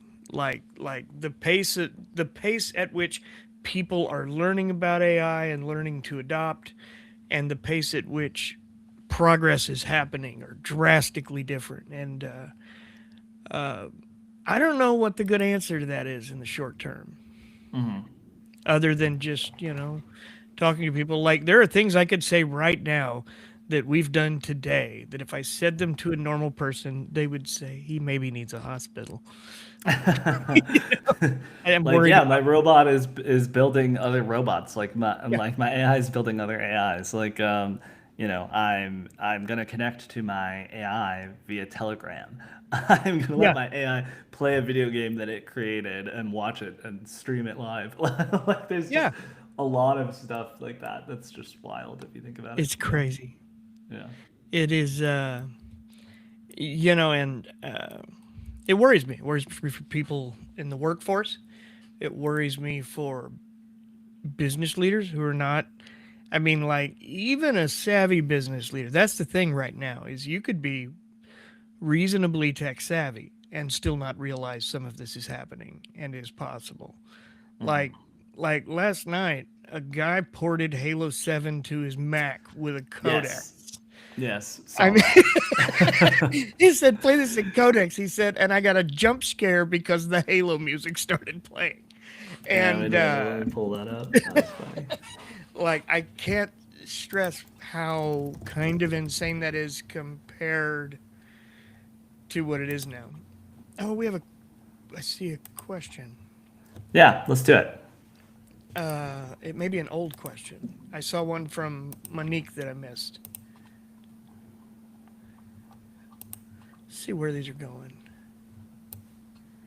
This is it right here, though, where he basically told it to just make it work on Apple. Just ported it. Just make it work on Apple. Yeah. There are a number of those this week that have been really just almost bizarre. I can't stress enough the importance of just asking something ridiculous. Like, you're limited by your imagination is probably your biggest limiter with this right now. If you can think, there's this reason like and this applies to all of them, but it's this open A mantra of, you can just build things. Yeah, you can just do things. Yeah. Yeah. And like, you just try it. We were in a conversation with our video team Corey, yesterday. we might have lost you if you can hear this. Uh-oh. Okay, we're good. We're back.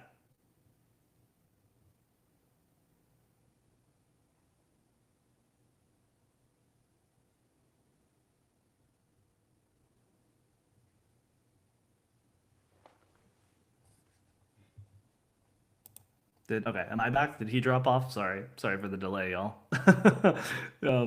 I thought I was the one who dropped off for a second there. Yes, Sean, to answer your question, Corey was wearing Meta glasses. That's right. Yeah, I don't know why, given the fact that we saw last week that they're just sending this data anywhere they want. like not actually, but that I don't mean to say anything that's not true. There was a report that came out last week that basically investigated where the data actually goes for the Meta glasses, and that was a whole can of worms where it's like there's people who don't know they're recording, and that data goes to places all over the world. Like in this case, one example was Nigeria, and all of these people are being paid to watch this footage where they're like, this is really creepy. Like no one, like these people don't realize they're being like they're sending their data to us, and we're watching them, like these very intimate moments. I was just saying all the privacy concerns that you should have now that you wear Meta glasses. Yeah. You know what's funny? I have worn these for 2 years, and I can count on 2 hands the number of times someone has said, "Are those Meta glasses?" or looked at me funny. I think they genuinely just don't notice.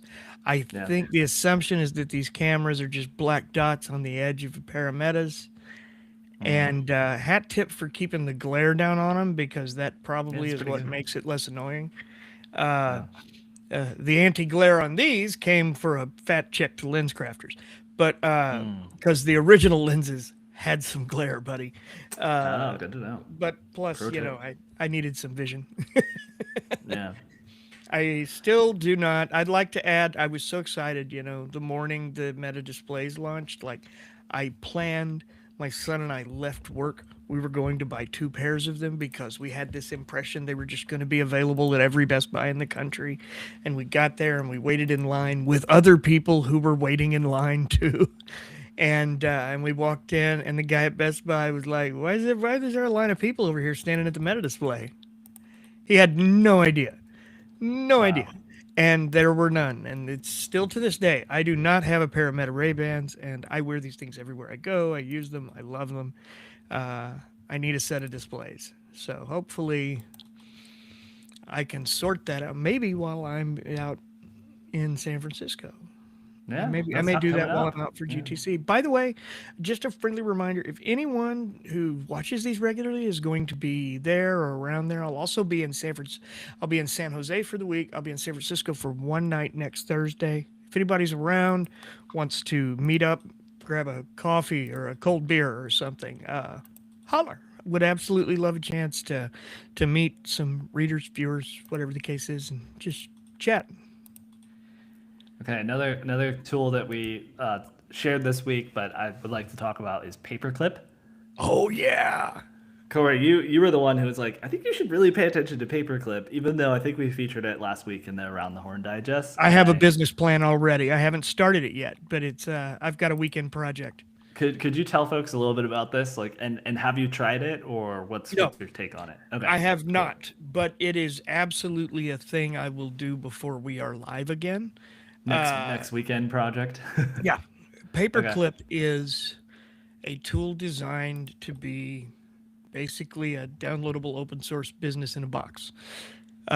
You have all of your different roles and functions. The agents are in there. They're ready to go. You got a full pipeline, an org chart. They meet. They discuss. They go out and operate. They'll do all of the things that you'll let them do, and it just is a business of whatever Wow. you choose. Is my understanding. I have not done this yet, but It's just so cool. Yeah. I absolutely will be maybe tonight because this had slipped my mind and it was on my short list.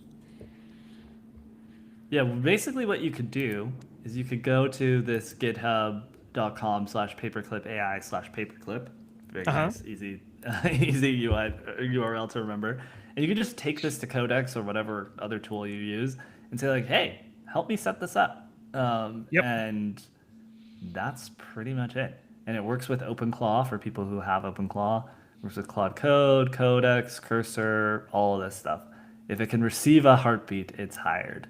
If you are scared of things like GitHub, but you're really excited about these kind of tools, absolutely get a Codex or get Claude Code, and you can just go. You can grab a link to a repo and say, I don't know how to do it, but I want to run this, and it'll be like, Yeah. okay, and you'll be running it in minutes. Yeah, and I And just tell it'll people walk you like, through it. tell it, I don't have any technical experience, so you're gonna have to explain everything and do most everything for me. But, you know, do explain the key terms so that I start to understand it as I Yeah. go. It's important that I learn as we do this. Yeah. Yeah. Yeah, as we said last week, just in time learning. So learning it as it's relevant for the project that you want to build. Yes. That's the time to do it. And Quick note I'll to often say, do this where if an AI is like installing things and packages, I'll usually stop it and I'll be like, okay, what is this? Explain it to me. I'll ask, is there Yes. do a web search? Is there any known security vulnerabilities that have been announced by this package recently that I should be aware of? And then once it gives me the all clear, then I'll do it. And that just gives me the confidence to know I'm not exposing myself Yes. unduly, to anything shady. So, Yeah. Because there's lots of shady. yeah. There's lots of shady out there. A quick note: if you're watching and you enjoy our show, we really appreciate that you're here, even if you don't. But if you do, please hit the subscribe button. It really helps us build this channel and justify the time we're spending on it, and hopefully, bring in some more advertisers along the way, so we're able to not just keep doing doing it. it, but do more of it. And also make sure you check out the Neuron.ai and sign up for our Neuron Daily AI newsletter and join a whole lot of people who read it every morning. And we'd love to count you as one of them. I would give a tip to anyone who's using GitHub because I watched this Theo of T3 chat video yesterday, which I really like and respect. Please, if you're going to use anything on GitHub that's open source, make a copy of it to your own repo and don't do pull requests, like AI driven pull requests to the repo itself. Like, make your own version, copy it, donate to the project if they allow donations, like support it, but don't, because they're very overwhelmed with like everybody's open clause making like a bunch of pull requests. Poor Like, Paul Steinberger. yeah, well, yeah. I mean, luckily he's now with OpenAI, so he's Yeah. got some backing. But there's all these other people who make all these amazing tools who are getting overwhelmed by AI slop contributions to their repos. And another really interesting video I watched yesterday on from the Primeagen was they were basically saying that AI, when it writes code, actually writes very verbosely. It writes more lines, like more words per line, or more lines of code than an average, human would. And I don't know if that's because it's handling edge cases. I don't know why it does that, but it overwrites code. So it's going to be creating massive, massive amounts of code, probably above and beyond what it actually needs to write for you. So there's tricks you can do there. But imagine all of these open claws out in the world, creating all of these like pull requests, like push requests, like these features that they want to add to the repos. And all of these open source contributors who are already not paid as much as, this is free software that they're releasing. Like they're already not getting what they deserve for the value that they're providing. Now they're overwhelmed and inundated with all of this like slop code, which it runs and it's good, but like now they have to be rejecting or accepting all of this stuff. Did you see what Pete's first project at OpenAI was? No, did they announce He it? was really proud of it. So, like, first thing he did was helped him put together this program where people who maintain GitHub repos and stuff get 6 free months of Pro. There you go. That tells you exactly. Yeah. And they were excited to dish it out. It sounded like, and people were sharing their emails and all blown away. It was a really cool thing last night. And he said he was really proud that got to be like his first project there. Probably because he didn't sleep for 3 weeks after this thing blew up. And not to give us too much credit, but I will say that right as OpenClaw started getting really, really big, we did feature it in the Neuron like that week or two before. So I don't know. I'm not a conspiracy theorist, but we were at least writing. Take credit though. No. We can't take credit for it because it was trending amongst other people I listened to, but like we might have pushed it a little mainstream, giving it a little push that it was already going. So apologies to Peter, but I'm glad that he was able to give back to the community in that way. That's great. It's so cool. It's so cool. And it's one of those things where what I will say is that probably through mostly fault of my own, mine doesn't work great a lot of the time.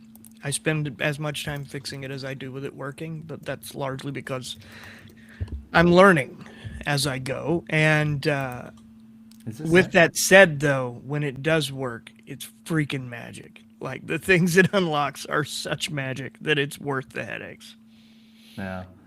There's a lot of resources around this. And like we said, there's a lot of meetups and people are really excited. And knockoffs. I've been trying to get a meetup in St. Louis. I can't get anybody to reply to me. I'd love an OpenClaw meetup. Well, you should maybe broaden it to AI, and then you can show everyone OpenClaw. Yeah, I should. Yeah, I think people will be open to it. That's a good point. I was so jealous watching how much fun all these people are having at these meetups in these other cities. Anything else that we should cover? The Nemo thing. Do you have that up in your LM Studio? Do we want to show that? Or? Sure. If I don't, I can. One moment. Okay. Yeah. I don't have it installed yet, so that's why. Okay. Yeah. Let me real quick bring us up over there. Cool. Hey, your monitor's showing finally. That took too long. I guess dropping helped my internet. Yeah, maybe. It just needed a fresh reset. Also, anyone in the chat, I know there were some, if anyone's still here and we didn't address your question, let us know. I know there was a couple, like Dominique, I don't know if they're still here, but they had one about, that was kind of more niche that we wanted to get an answer to them before we drop off. Okay. GK dropped off, but I'll make sure to send him some Nvidia stuff. Nematron 3 Super 120B A12B. I keep trying to better understand what all of those codes are around these model names. I know there are different quantization methods, and a lot of times there'll be 40 different ones, and each of them will have a note. I usually grab the Unsloth version just because I have good luck with Unsloth. There's a And new update if you want to update that. Down there, you see that? not because it broke it last night. So Okay, I'll update it later instead of while we're trying to show this off. So let's see here. All right, let's get a new chat. Actually, first, let's watch this, okay? So, I've got these questions that I asked that are kind of like my own little benchmark. And last night I gave it this one, which is invent a simple math system with exactly 3 rules. Use those rules to compute the result of 4 BLIM 7. The rules must be self-consistent and sufficient to determine the answers. So it goes through here, and it's really interesting. It does this a lot. Wait, this uses fixed constants and doesn't reference the variable x in a way that would make it truly depend on its input. Let me revise it. So, and then it gets frustrated. Still not using variables with an exclamation point. Like it's realizing I need an operation that genuinely depends on inputs. Here's a better approach. I'll define BLIM such that these 3 rules collectively force it to be addition. It's interesting. I've noticed that Claude will sometimes do this where it'll go, wait, no. And it's like, as it's like considering the flaws in its logic. It seems like Nematron also does that, which is interesting. It does this on a few occasions in this one problem here where it's like still not using the variables. And there's an exclamation point, and I'm like, I swear this thing is frustrated. It seems annoying. Oh, I got a good answer for oh, you seen that? in Yeah. the chat. Yeah. Let's get back. We'll get to that. Don't leave. Yeah. Don't leave. I did this yesterday. Yeah, he literally just did this. Yeah. Okay, so yeah, down here it's like you can watch it working through its problems. But what's interesting is it's not like there are reasoning traces and then answers. It's like it's just reasoning as it's answering. But the problem requires exactly 3 rules. Let me add something redundant but harmless. Okay, so we'll pop from that one. Write a short emotional story about a child and a dog. Do not use the letter E anywhere. It made it through most of sentence 2 before it got into the E's. This is a really hard problem for a system that lives on tokens. The no letter E, Grant. Yeah, because it has to be like self-aware of what it's saying in advance, basically. No. I have not run any of these questions through 5.4, but I will be this weekend. That's a great question, Sean. Are we coming to Vegas? Vegas for... for an event? Which one? Oh, sorry. Yeah, no, Sean, I think he was just saying, like, are you guys ever coming to Vegas? Oh, yeah. Probably We'll be in Vegas. We'll be in Vegas. Possibly... Usually for events, yeah. It's possibly for Adobe Summit in late April, but if not, I can't imagine us going a year without landing in Vegas for something. I'm gonna be there for a wedding that I'm going to, but I say that I have Microsoft Build. Microsoft Build might be in Vegas. I can't remember. I should know. That one might be in one of them's in San Francisco. Anyway. Yeah. Tangent. Okay. Yeah. So like I worked through some of my questions here. Like check out this format. It's really interesting. So. This is a trick question. The largest prime factor of 210 is 17. Explain why this is correct. Problem is it's not correct. So you get it to run it, and it goes through, and in here when it's finding things it doesn't like, it's turning them colors. It's figuring out the method. Here you can see even where it's like color brick red. That might be my new favorite character to make on a computer here, the double question mark. I need to figure that out. Okay, so we went to the next one. What was it? And I really like that it walks through each of these in kind of a table sort of format, but once it gets past that, it comes down here, it's making really nice clean tables. It's coming up with caveats and mitigations, which was a good thing. But down here, 3.5 tokens a second. 1,034 tokens, 39 seconds to answer this. This was 39 seconds work on a local model, which is crazy. What size is this? 120 billion parameters. That's wild. And Grant, you're laptop smokes mine. You absolutely have a laptop that smokes me. You got that 6000 Blackwell that I want so bad. Interesting. You got to try this. Okay, here was one. This is interesting. If gravity on Earth suddenly became twice as strong for 10 seconds, and then return. Grant, this is what inspired the story I've been writing. If gravity on Earth suddenly became twice as strong for 10 seconds and then returned to normal, rank the following by likely immediate severity of impact: humans, building, ecosystems, and explain your ranking. Why human? Oh, humans, ecosystems, buildings.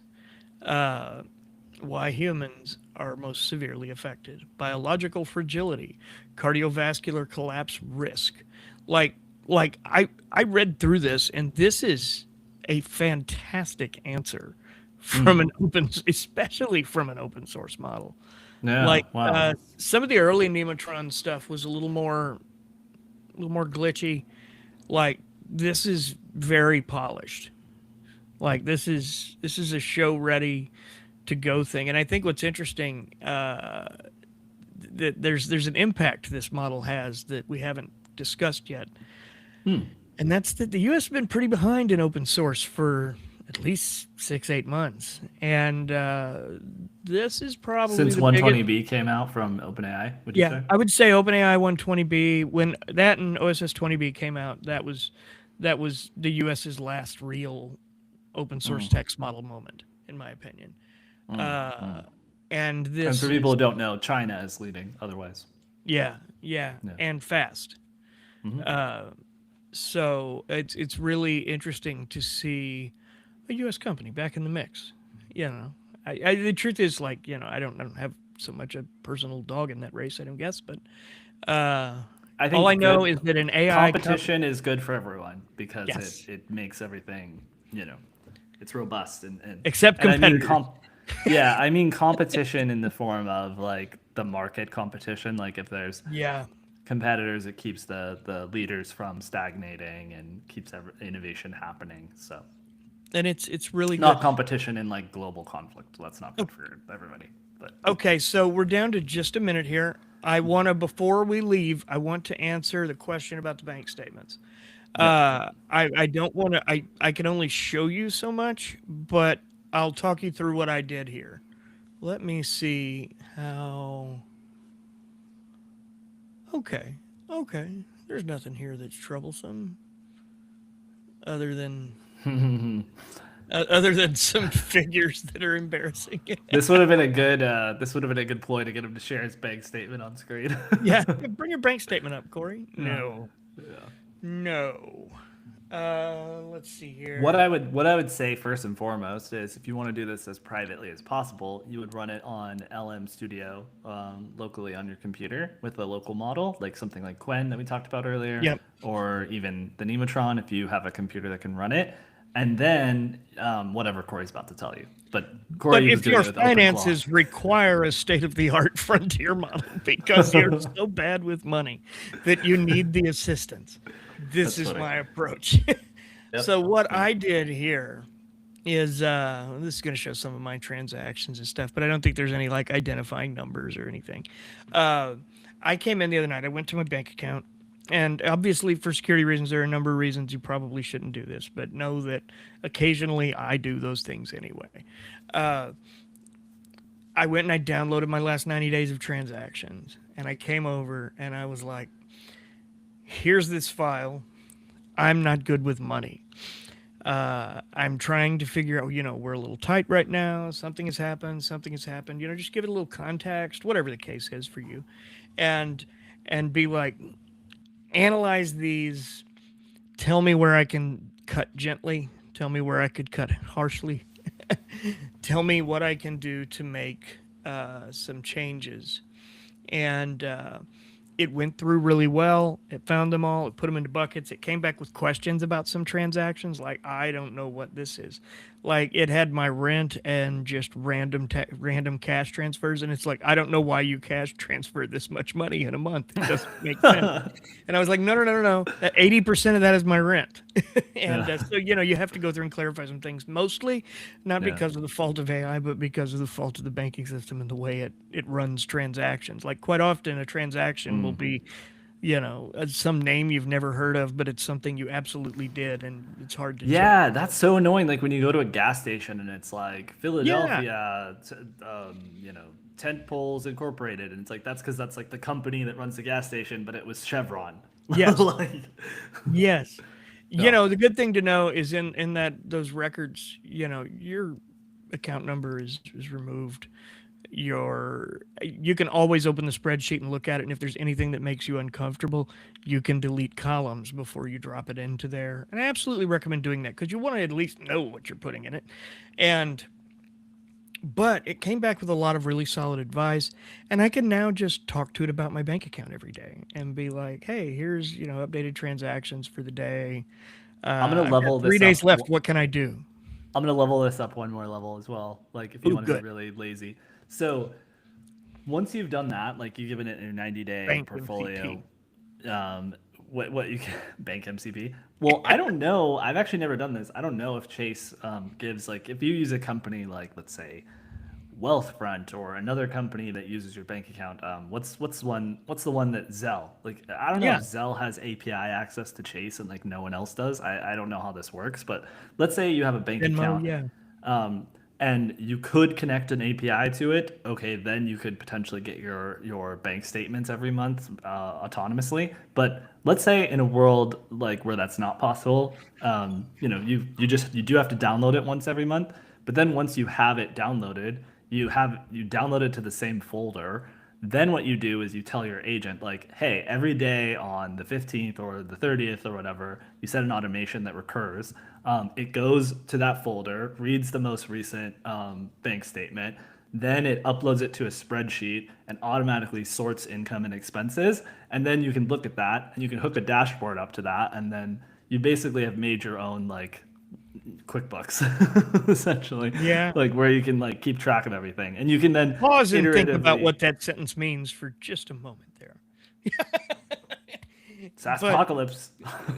it's you're exactly right though. That's such a great idea. I'm you know what it was? It was like this is an area in my personal life I need some help. Yeah. It's not what I do the best. I'm later in life getting started on things like retirement savings and stuff like that. And I could go pay somebody a couple $100 an hour to do it for me, or I could just ask my AI to do it while I watch Forged in Fire on the couch and eat a bag of popcorn, and that's kind of how I prefer it. For the $20 I'm already spending, I can't stress enough that this is included in the $20 that everything else I do is included in. Like That's wild. it's my accountant. It's my. There was a guy last night shared. I may have sent it to you, Grant. The guy who did his taxes with Codex Yeah, sold his we business last year. not sure if it made it into the neuron this morning, but it's on the Around the Horn digest, which for everyone It's a cool watching, story. It was a if cool yeah, story. yeah, go ahead and talk about that. I'm gonna pull up the Around the Yeah, Horn yeah. digest. This guy was like, it's been my dream for many years to never have to do my taxes, and it's a big pain. And he said he sold a business for, a multiple comma amount of money, and had income from like 4 to 6 different sources, and sales and appreciated stocks and all of these things, and had to gather all of the information for his accountant to do it. So what he decided is he was going to do it separately, and took all the paperwork to his accountant and basically gave the rest of it gave copies of it to Codex. Yeah, And I'm gonna go ahead and share my screen and just show people please, this real please, quick. I'll take mine down because I don't Um, have anything else worth sharing. So this is the Around the Horn digest, and for people who read the Neuron every day, maybe you've come across this, but basically it's where we put everything that we find. Like I spend most of my day reading the internet, so you don't have to, and everything I find I put here. So if you want to know everything that's happening in AI that I personally have seen, it's gonna go here in this form. And yesterday I did kind of a long thing where I talked about this really great live stream that I watched, but then, it goes into the list and it lists everything down here. Honorable mentions, and I think we got that guy. Let's see, where is it? Grant, Yeah, go ahead. we need an agent that ingests this whole document every day Yeah. that we can like talk to about the news. Yeah, I mean, that would be great. I saw an article the other day where you could talk to the article. Like it had brought in like 5 articles around it, and you could just talk to it. And much like an LLM kind of thing. You better believe if we had vibe code access to our company website, we would make that feature immediately. Before dinner. Like, you better believe it. Yeah. By the way, about GTC next week, before I forget, we're probably going to do a certain amount of live blogging. The engineering team's figuring out if that's possible today. We're going to have some video. We're going to have, we'll be all over Twitter and all of the things. Our sister sites as well over at Tech Republic and eweek.com and the others. There should be a lot of stuff on social, but, and a live from GTC next Thursday that should be fun. But before all of that, I need you to remember to not choke on a sun chip. Yeah, please don't choke, all right? Live on TV. Yeah, and what I need you to do is remember to enter the DGX Spark contest. Yes. The fact is, this is a monster computer, and it's free. Nvidia gave it to the Neuron to give to our readers in exchange for setting up. Oh, thank you, Grant. Yeah. By the way, that was vibe coded. Yeah, Corey made this. Yeah. And I don't like how the picture's set, but I was bored with it. You can win this beautiful machine if you sign up. And between us, you have a pretty good chance right now if you sign up. It's higher than it was. Yeah. The odds are high enough. You should definitely take a few minutes out of your day to enter right now, though. Yeah. And exactly. No. I would say what's needed from you is you go to this link, and right there you're going to see sign up for a session. Can you show that link, Grant? The button. Yeah, right here. And if you click that, that's our link for Nvidia that goes, and you'll book a session through there. It's totally free. If you want to go in person, it's not free, but it's worth money. It's cool. And you can go for free, attend one. You have to actually attend the session. Take a screen cap of it or something. That's a really cool one to watch. How to build end-to-end physical AI systems for humanoid robots. There are hundreds and this is hundreds you should go to, right? The open models panel. The one that... Does it list Jensen? Yes, that's the one. Yeah. If I was gonna pick one, that's the one I would get on big time. Like that's a who's who of American open source companies. I should add. the anti-closed AI Alliance. Yes, that's the anti-closed AI Alliance. Yeah, this is cool. And it's really cool. I'm certain it'll be a great conversation. There are a number of them as well. We'll have some opportunities for some questions. We've got a podcast interview scheduled. There's I'm doing a really cool thing next Friday that I can't talk about, but let's just say it involves a car. Also, there's if you're in that area, if you live in like the Silicon Valley, San Francisco area, come down and check out the Build-A-Claw event outside at GTC as well. They're going to have NVIDIA people there all day and week who are helping you set up an OpenClaw right there. You'll install it, you'll get it a personality, they'll connect a model to it and connect it to your favorite chat app right there on the spot. Awesome. You'll leave with OpenClaw. Yeah. And it'll be super cool. I can't recommend it enough. Probably local OpenClaw even, which is even cooler, because what you should know is if it ain't local, it costs a lot of money. Yeah, it gets expensive. Yeah. It does. Corey, you haven't had a chance to try Ironclaw yet, have you? No, I haven't. Is Ironclaw the one from Ilya? Yes, Ironclaw. That's Ilya. Yes, let me share. For anyone not Ilya Sutskever. Yeah. Yeah. Who is also a definite podcast target. Ilya, we're looking at you. But whenever you have something. Ilya dropped this. He is one of the original authors of the attention is all you need paper that gave us, Transformers and ChatGPT eventually, and everything else we have today. Basically, it's an encrypted, completely encrypted AI model. So normally, we have a really good episode coming up soon where I talk to Eamon McGuire from Proton. Proton, and we talk all about how like unsafe it is to send AI, to send your data over the cloud to all of these companies. But IronClaw is very different from that because it uses the near AI cloud. It's a trusted execution environment. It stores your credentials safely and injects them only where you've allowed. It's very cool. I'm looking forward to setting this up. I have not set this up yet, but this is the one that I saw because everyone's doing their own version of IronClaw. This is the one that I saw where I was like, okay, this is legit. Yeah. Yeah, and they did advertise with us, but this is not sponsored.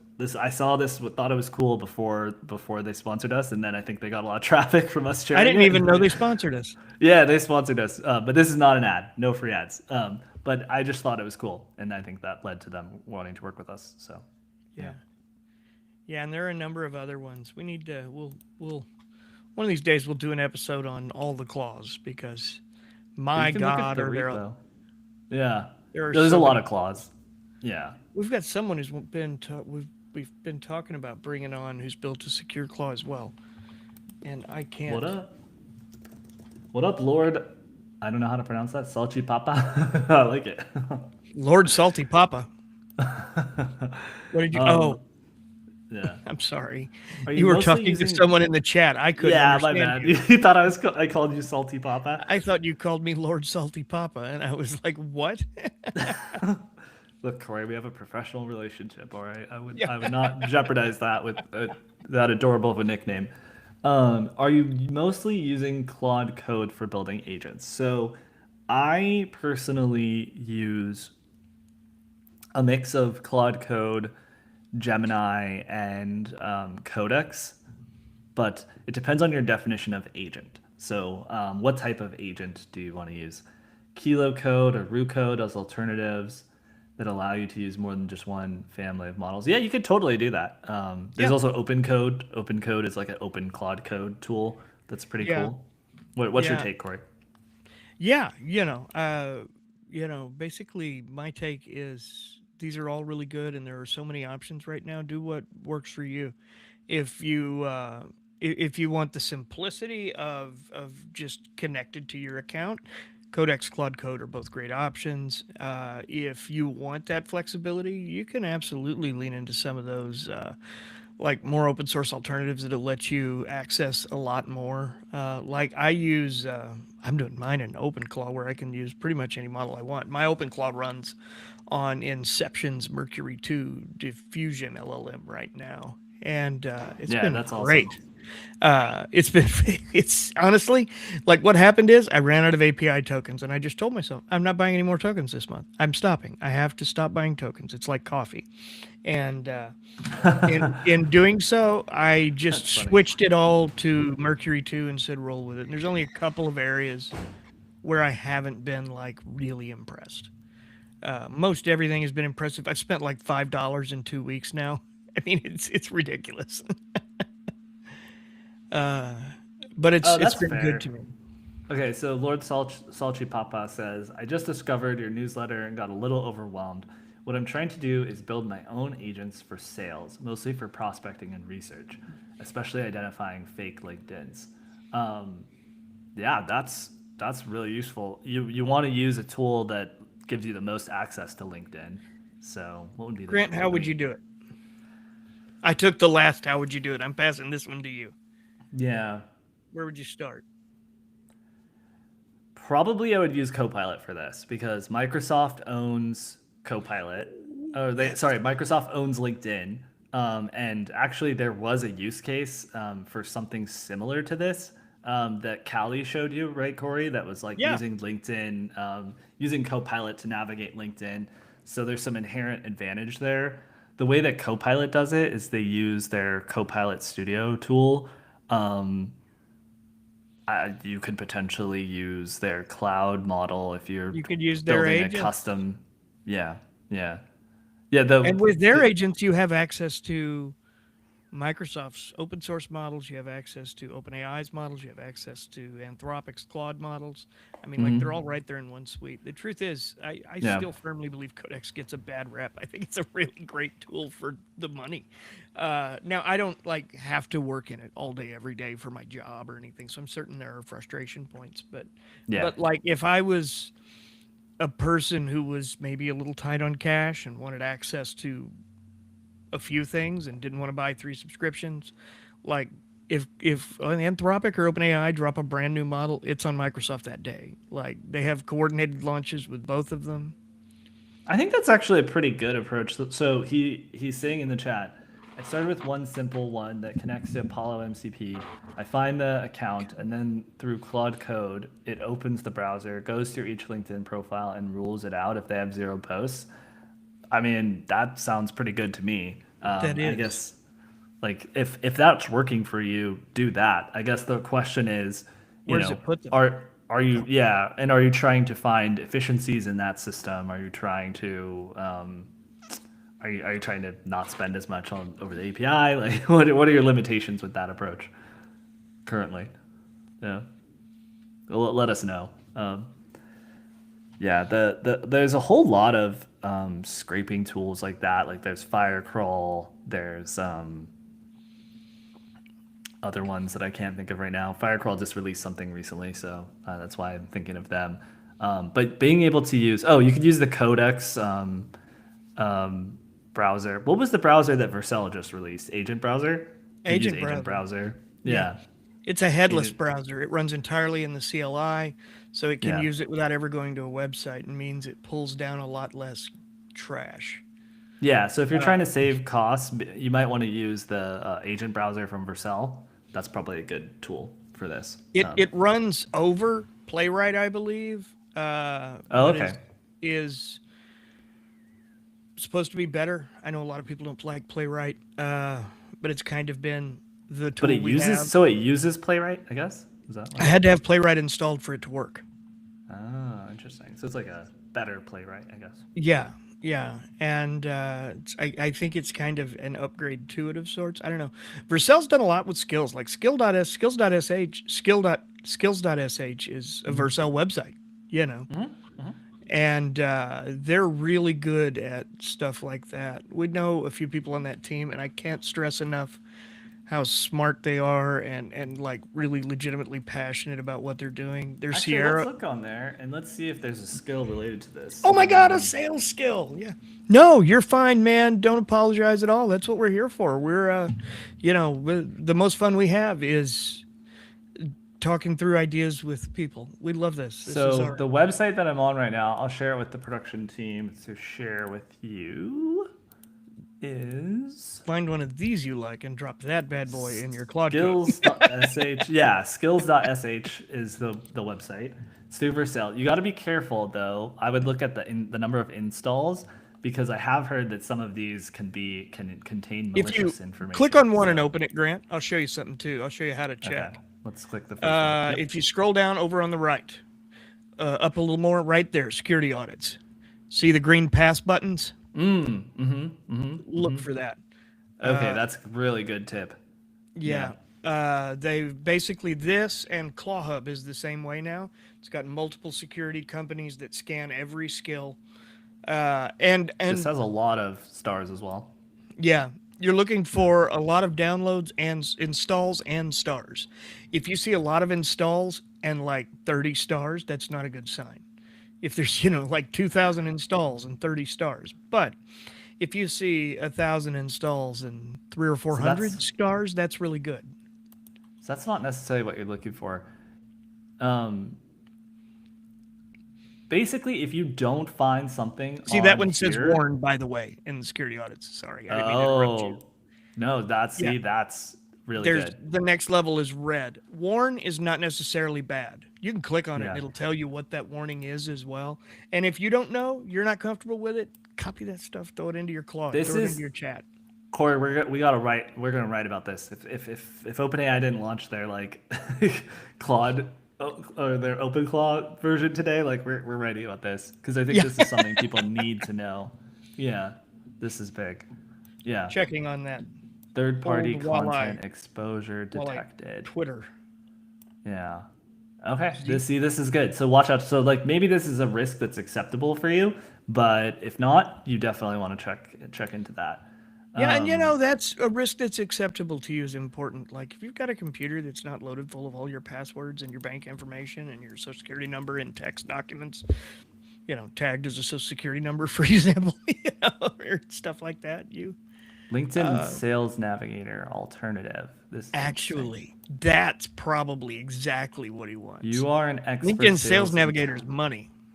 You are an expert sales intelligence researcher. Helps build targeted prospect lists using publicly available LinkedIn data and other business intelligence sources. Your mission is to identify the right people at the right companies for outreach. Bro, this sounds like exactly what you need. Hey, drop a link to that in the chat for him, Grant. Okay, let me just make sure this warn is not, this might infect your computer with malware. Yeah, I guess if we're going to hand it over, we don't want to be responsible for their... Yeah, third-party content exposure detected, indirect prompt injection risks. This is important to know. We talked about this a bit this week in terms of how you can reduce the possibility of prompt injection. Yeah. Third-party content exposure. The skill explicitly instructs the agent to fetch and read publicly available LinkedIn profiles and recent public posts, company websites, and any third-party enrichment services. I would probably take out that stuff. So the way that you would do that is you would come to these instructions and you would look at where it says to do that and you would just delete it from this. Yeah. Like, so wherever it says like look at the third party stuff, like delete that. And basically the way that you would delete it is once you download this to your computer or you make a copy of it. In fact, I actually wouldn't make a copy of this this way. What I would do is where is it on GitHub? I would go to GitHub. That's just the Claude Code skills. Well, whatever. I would basically take this to your AI of choice and I would say, recreate this with the following changes. And then I would just copy it and do it that way. So then you're not installing this person's version, which sort of it's rewriting a version for you. Yeah. Yeah. It's sort of like missing the signals we want, like a lot of installs and a lot of stars and like green security on it. So in this case, yeah, I think that's right. But what you just said in the chat, yeah.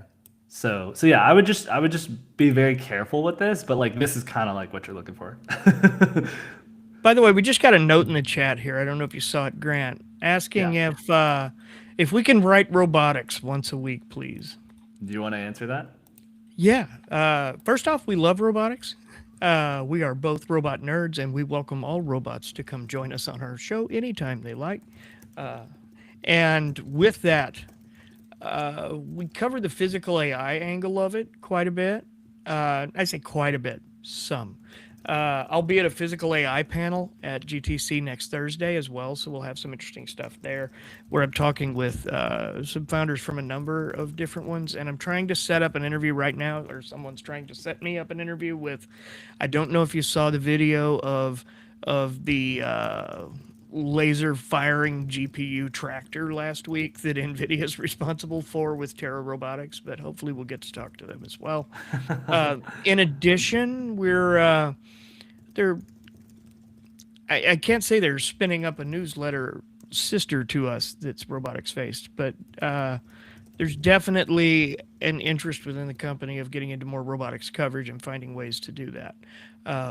With that said, while sometimes it's tough to get it in the newsletter, make sure you pop by the neuron.ai, because Grant and I are both increasingly publishing more and more content every week. Like, I think we've published 60% already of what we did in February, in March. And check there, because we're always on the lookout, and if a cool robotics story comes, we'll absolutely grab it and cover it. We're always interested, and we see those as very kind of intertwined in a lot of ways. I was a little bit not listening to part of what you were saying because I was typing a message, which nothing new. I'm just kidding. Which we want to send. But did you also mention that we might be launching something related to this, or did you not? Did. I did. I Okay. mentioned that we might be, but at minimum, there's a real interest in the company for some stuff about it, and I'll find more out about that, and we'll make sure that we mention it. Yeah. But we're Once it's about at real. our end Yeah. state here. Grant, were you able to get that over? Yep, I we want to shared make it in sure the we chat. So got Salty Lord Papa, Salty Papa fixed up. yeah, Salty Papa, you got it. You got the link that you need. But yeah, just be careful with that, and everyone out there, be careful with these public skills. It's a Yeah. great resource, but I would use it as inspiration more than like copying it exactly. It's easy to copy and add them to your skills repository, but just be careful because people Yeah. have said that there's I mean there's the security warnings and stuff to let you know that there are malicious Yeah. packages in some of these skills, so just be very careful. Exactly. I agree.